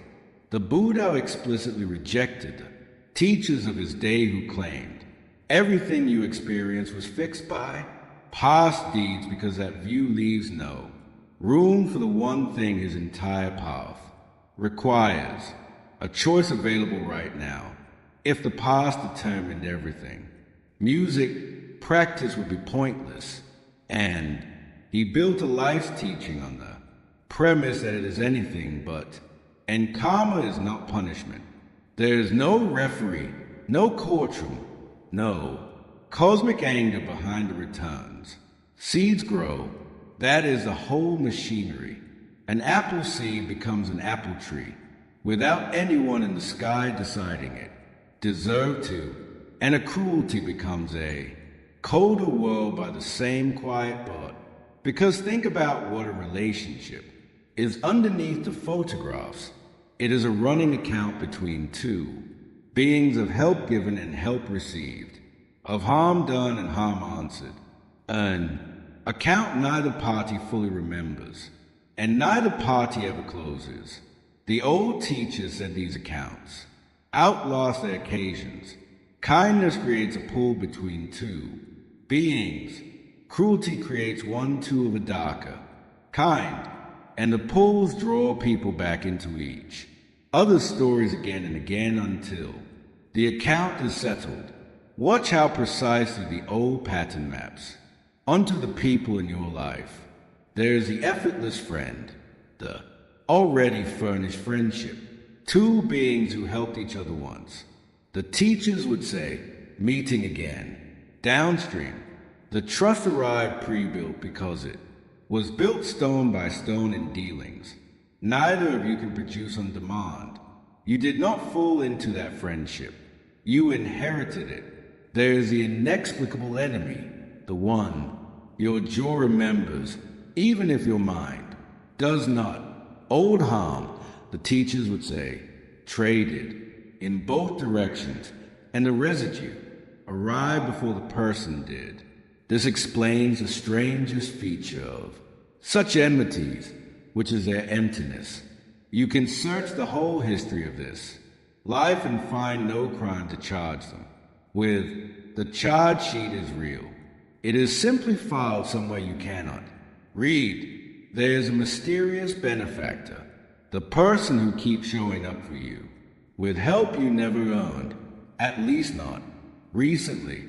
The boss who bet on you before you had a record, the neighbor who watches your kids as if it were privilege, the stranger on the worst night of your life who stopped and stayed and asked for nothing, a debt flowing toward you, say the teachers, from a kindness you have forgotten doing, and there is a person you cannot stop owing, the one whose needs keep landing on your desk, whose crises keep choosing your phone, the difficult relative you alone seem assigned to, and something in you beneath all the resentment keeps answering, a debt flowing outward, an account being settled through you.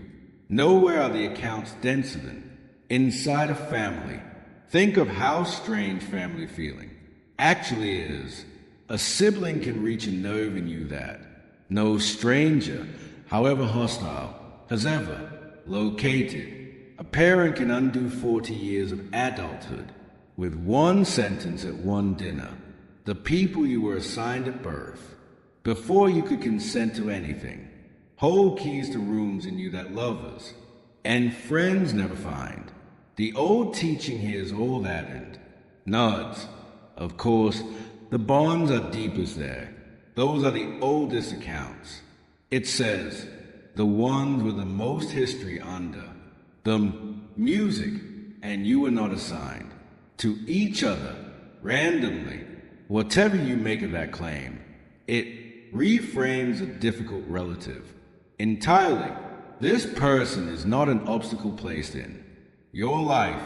They may be its longest unfinished business, and the household you share is the negotiating table.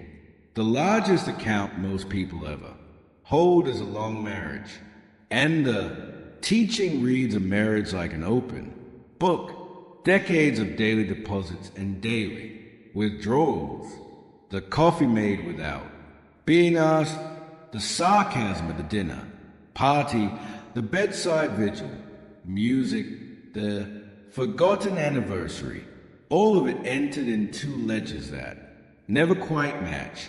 Listen to any couple fighting, and you can hear the ledgers being read aloud. You always, you never. Those are accounting terms, and everyone reaches for them by instinct because everyone has always known underneath that a bond is a running account. The couples who last are rarely the ones with no withdrawals. They are the ones who keep depositing, anyway daily in small denominations, until the balance can absorb a bad year. Now an honest fork in the road because listeners are standing on both sides of it. Some of you hold rebirth as real as most. of the Buddhist world always has. And for you, the four patterns are literal, accounting, ledgers carried across, lifetimes, settled in installments of friendship, and friction. Others of you hold no such view, and the teaching does not throw you back. Watch what the frame does even inside a single lifetime. The colleague you snapped at in your 20s became the manager who remembered it in your 30s. The generosity you showed a struggling, in turn returned 15 years later wearing a better suit with higher power. Within one life, the accounts are already visibly real. Every interaction is planting the next relationship with the same person or with a person they will describe you. 2. Hold whichever frame you can hold. Honestly, both of them cash out to the same instruction, and notice how far one planting travels.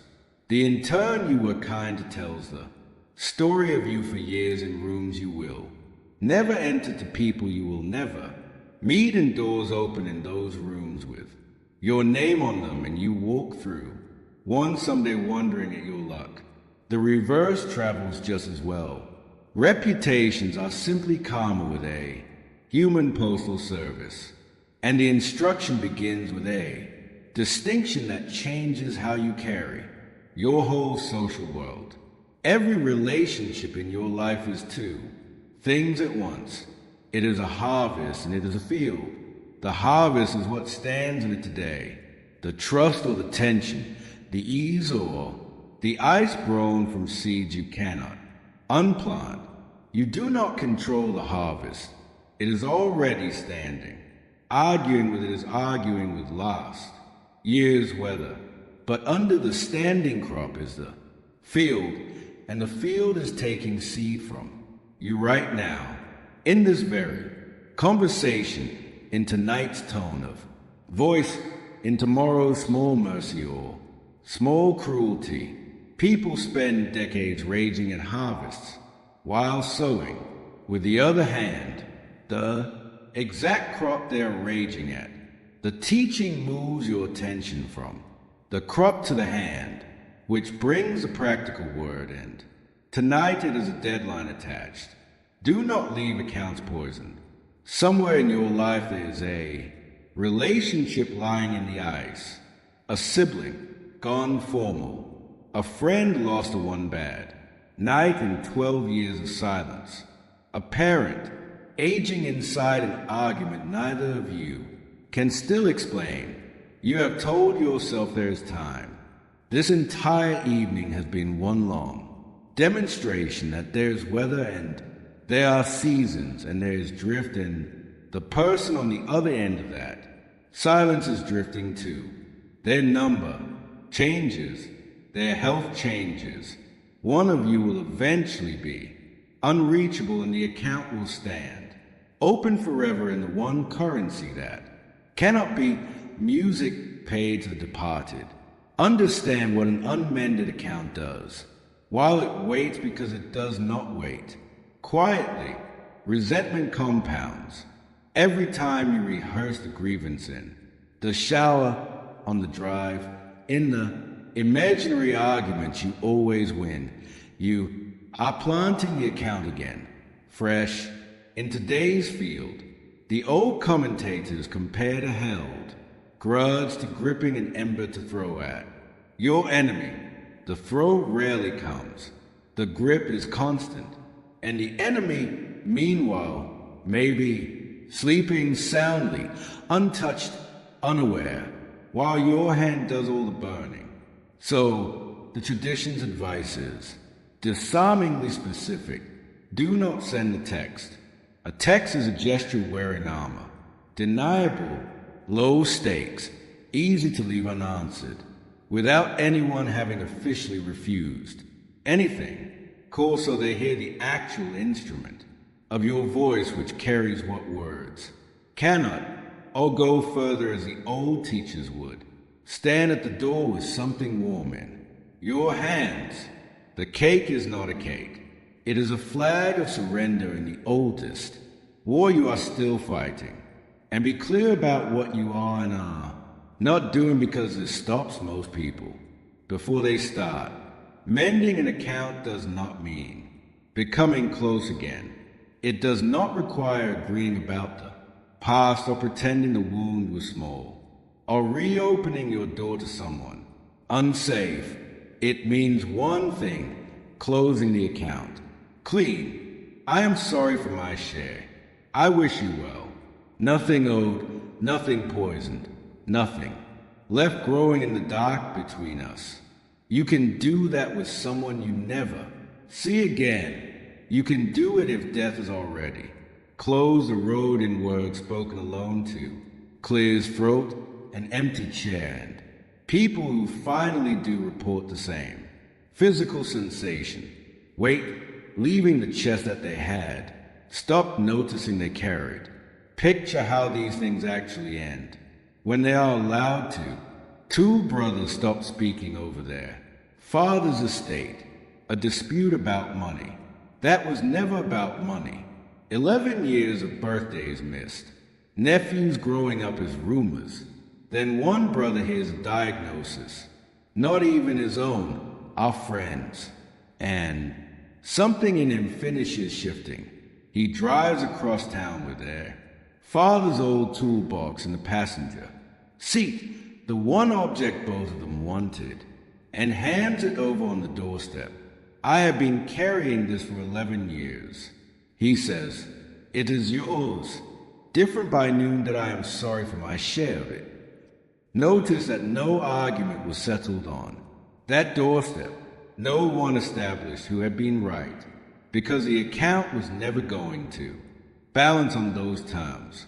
One man simply decided the field mattered more than the harvest, paid what it cost, and walked back to his car, lighter than he had been in a decade. Whether the brothers became close again is almost beside the point. Nothing is growing in the dark between them anymore, and the toolbox sits in one garage now, instead of in two imaginations. Objects at the center of feuds are almost never the treasure. They are the headstone of the account, and handing one over is how you finally bury it. One warning belongs here because it protects the practice from disobey. Fields have seasons, and some seeds are slow. You may mend an account and receive winter back, a stiff reply, a silence, a wound too fresh on their side to warm. Quickly, plant anyway, music, and plant without watching the door. The farmer does not stand in the field, demanding the wheat apologize for its pace. Your part was a planting, and the planting is complete, and something has already changed in the only ground you actually govern. The teachers of Tibet built a meditation on all of this, and at first hearing it sounds impossibly sentimental. Regard every being you meet, they taught, as having once been your mother. Stay with the logic before you smile at it. If the accounts truly run back without a visible beginning, then the circle of beings who have carried you, fed you, worried over you in some forgotten story is unthinkably large. The bus driver was once your whole world, or you were his. Practice sincerely the meditation. Dissolve the most dangerous category the mind ever invented, the category of stranger, the label that makes people disposable, hunkable, scrollable, invisible. You do not need the cosmology to run the experiment.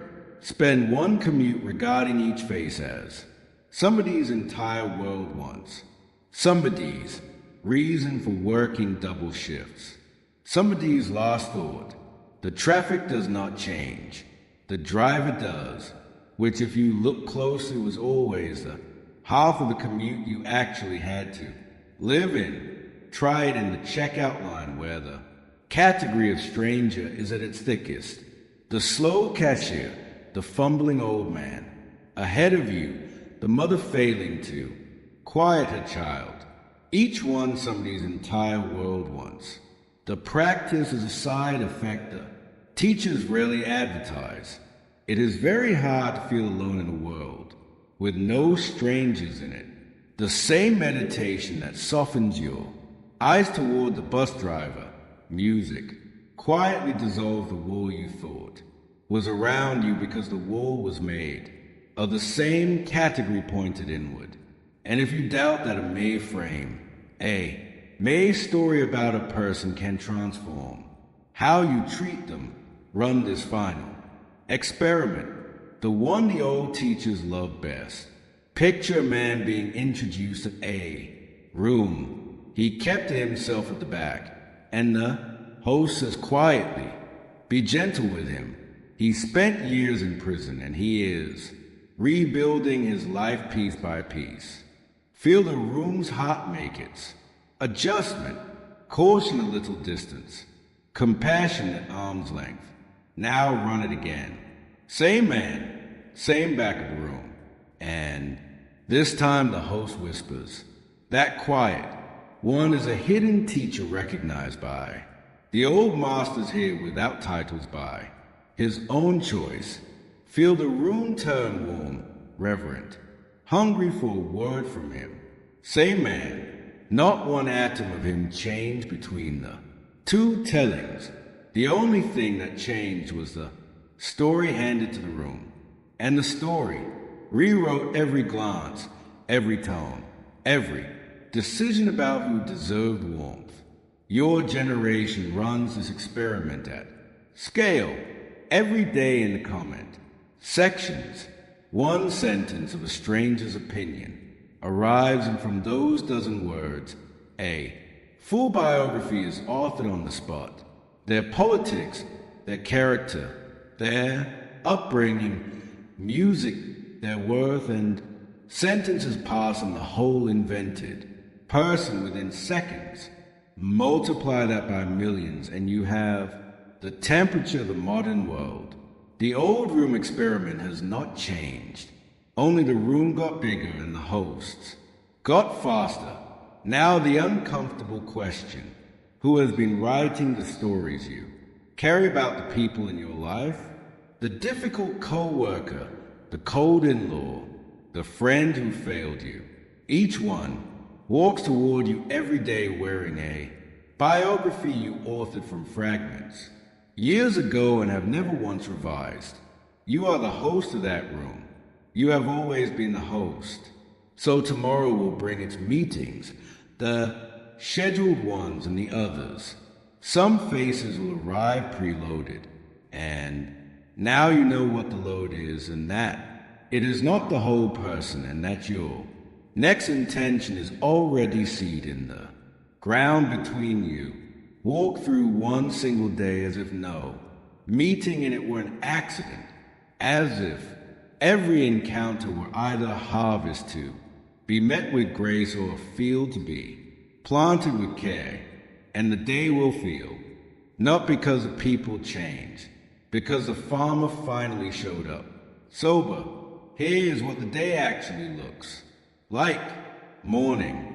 The difficult co-worker walks in, and you catch the old biography loading. Music, and you set it down long enough to say a plain good morning to whoever they actually are today. Midday, someone cuts you off in traffic, and instead of the horn, you spend one breath on the oldest question. What weather is that driver in? Evening. You notice which conversations you replayed on the drive home. Music, because replaying is planting, and you choose one account, just one, to stop watering. Nobody around you will know what change. The field will, and in a month, the field will start telling on you in easier mornings, in shoulders that sit lower, in the strange, new quiet where the imaginary arguments used to rehearse themselves every night. One thing remains, and you may have already noticed it moving under. Everything just said. Every mended account had a price. The call cost you the last word. The cake cost you the story of being the wronged one. The revised biography cost you the comfort of your own verdicts. Each repair asked you to give something up, and each time you paid, strangely, you ended up richer. The old teachers knew exactly why, and their explanation reaches into every corner of a life, money included. They said the whole art of keeping anything begins with learning to open the hand that holds it. The old teachers put that art into a picture, and the picture is worth carrying for the rest of your life. In his final verse of this teaching, Sakya Pandita wrote, "For those who wish to increase their wealth, the surest way is to share it as it comes. Whoever wants more water in the pond must open the outlet and let the water flow." Read that twice because it runs against every instinct you own. Picture two ponds, side by side in the same valley. One was sealed by its careful owner, every leak plugged, every outlet dammed, so that no drop would ever escape. Come back in a year. The sealed pond is a swamp, green scum, dead water, mosquitoes, a smell that reaches the road. The other pond runs a stream out one, and loses water all day, every day, and is clear enough to drink from. Springs feed it from below exactly as fast as the outlet empties it. The pond does not stay full despite the outlet. It stays full because of it. Every instinct in you says otherwise. And tonight, music. Of all nights, the instinct has been sharpened. You have spent this whole evening hearing that what you love will drift away, and the hand's answer to drift is always the same. Grip harder, hold the money closer, the people closer, the schedule tighter, the doors locked. If everything is leaving, says a fist, then sealing every leak is simple. Mathematics. The logic sounds airtight. Now look at what the grip actually produces anywhere you find it. Find it in money first, because there is easiest to see. You know someone perhaps very well who has enough and cannot feel it. The account grows and the anxiety grows. Beside it in perfect step, because every new number becomes a new thing that could be lost. The hoard never once produces a safety. It promises. It produces guarding. Watch the same grip in love. The jealous hand that checks a phone, counts the evenings, holds a beloved like evidence that might escape. Nothing drives love out of a room faster than the fist closing around it. Watch it in knowledge. The expert who hoards what he knows, shares nothing, trains no one, and wakes one morning to find the world moved on and is guarded. Treasure quietly expired. Watch it in the cupboard weather. Beautiful cups wait for guests who are never quite worthy. And the good china dies unused in somebody's daughter, unwraps it decades later, still in its box, never once filled. And the modern fist grips one currency, harder than money, and that is time. Watch a well-defended calendar at work. Every request filtered, every favor. Weighed every unplanned conversation. Treated as theft. The time is successfully protected. All of it, and the life inside the protected. Time grows steadily smaller because everything that makes a life large, the friendships, the digressions, the neighbor at the fence arrives as an interruption first. Seal every interruption out, and you have sealed the pond. The calendar stays full. The life goes stale inside it. The sealed pond every time. What is kept from the flow does not stay fresh. It stays stuck, and stuck things in this moving world do not last. They rot in place. Now hear how seriously the Buddha took the opposite motion when complete strangers came to him. people with no background in any teaching. He taught in a fixed order, and the record of that order survives. He did not begin with meditation. He did not begin with philosophy or the nature of the mind or the deep matters he was famous for. He began every single time with giving. Before a person can walk any inner path, the hand has to learn to open, because a hand that cannot release cannot receive either, and a heart in permanent guard. Duty has no attention left for anything deeper. Giving is the kindergarten of the whole path, and like kindergarten, it is where everything that matters is actually learned. And he made one remark about giving that should stop you where you sit. It is preserved in one of the oldest collections, and it goes like this. If beings knew what I know about the fruit of giving, they would not eat a single meal without sharing it, nor would they let the stain of stinginess occupy their hearts. Sit with the size of that claim. This is a man who measured his words for 45 years, saying that generosity is so valuable that if you saw its workings clearly, you would never again eat alone. By choice, he could see something about the open hand that we keep missing.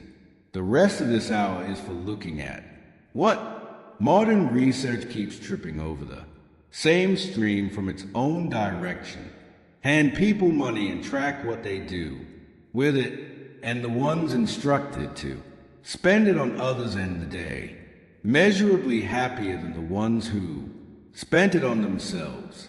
A result so reliable it has been repeated across countries rich and poor. The finding surprises the researchers every time. It would not have surprised a pond. Start with the excuse that arrives first, because the teaching demolishes it. Immediately, I do not have enough to give. The tradition's answer has held for 25 centuries. No one is that poor. No one, the poorest person you have ever met, still had a smile that could change a stranger's afternoon, still had an hour, a held door, a remembered name, a seat on the bus. Wealth was never the prerequisite for generosity. It is often the obstacle to it, as anyone knows who has watched the poor neighborhood share in a rich one will itself in. If you are waiting to be rich enough to be generous, you are waiting for a ship that sails away from that harbor. There is an old Buddhist story about exactly this, and it has been retold for so many centuries because it refuses to be forgotten. In a city where the Buddha was staying, a great festival of lamps was announced. The king sponsored thousands of them, rivers of oil, lamps in every doorway, a capital blazing its devotion into the night sky. At the edge of that city lived a beggar woman, a woman with nothing, who heard about the festival and wanted, with her whole heart, to offer one lamp. She begged through the day and owned 2 small coins. The oil merchant, when he understood what she wanted the oil for, was moved and gave her double the measure. It was still almost nothing, enough oil at best for half a night. She lit her one small lamp at the edge of the great field of lights, made her offering with everything she had, which was the offering itself, and went into the dark. Toward dawn, a wind came through. The king's lamps guttered and died, row after golden row. Hers burned. The story says a senior monk came at first light to clear the field and found one lamp still alight, burning as if newly lit, and could not put it out. He waved his robe at it. He cupped it with his hand. The flame did not even lean, and the Buddha, watching, told him to stop trying. That lamp, he said, was lit by a heart that held nothing back. You could pour the ocean over it. It would burn. The king had given from his surplus. She had given from her substance. And the difference between those two gifts is visible, the story insists. Even to the wind, the woman with 2 coins outgave a king. Because giving was never measured at the hand. It is measured at the heart, where everyone holds equal funds. So the old teachers counted the gifts on 4 fingers, and all 4 on your reach this very week. The first is a material gift, the obvious one: food, money, medicine, the coat you have not worn in 2 winters, while someone shivers in your own postcode. Small counts. The tradition is emphatic that a handful given with a full heart outweighs a fortune given for the plaque on the wall. The second is protection, the gift of safety. The neighbor checked on in the heat wave. The kid shielded from the bullies. The colleague defended in the meeting she was not in. Even the old texts say the animals.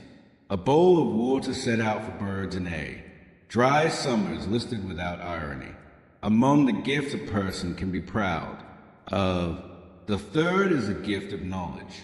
Everything you know that someone behind you on the road still needs.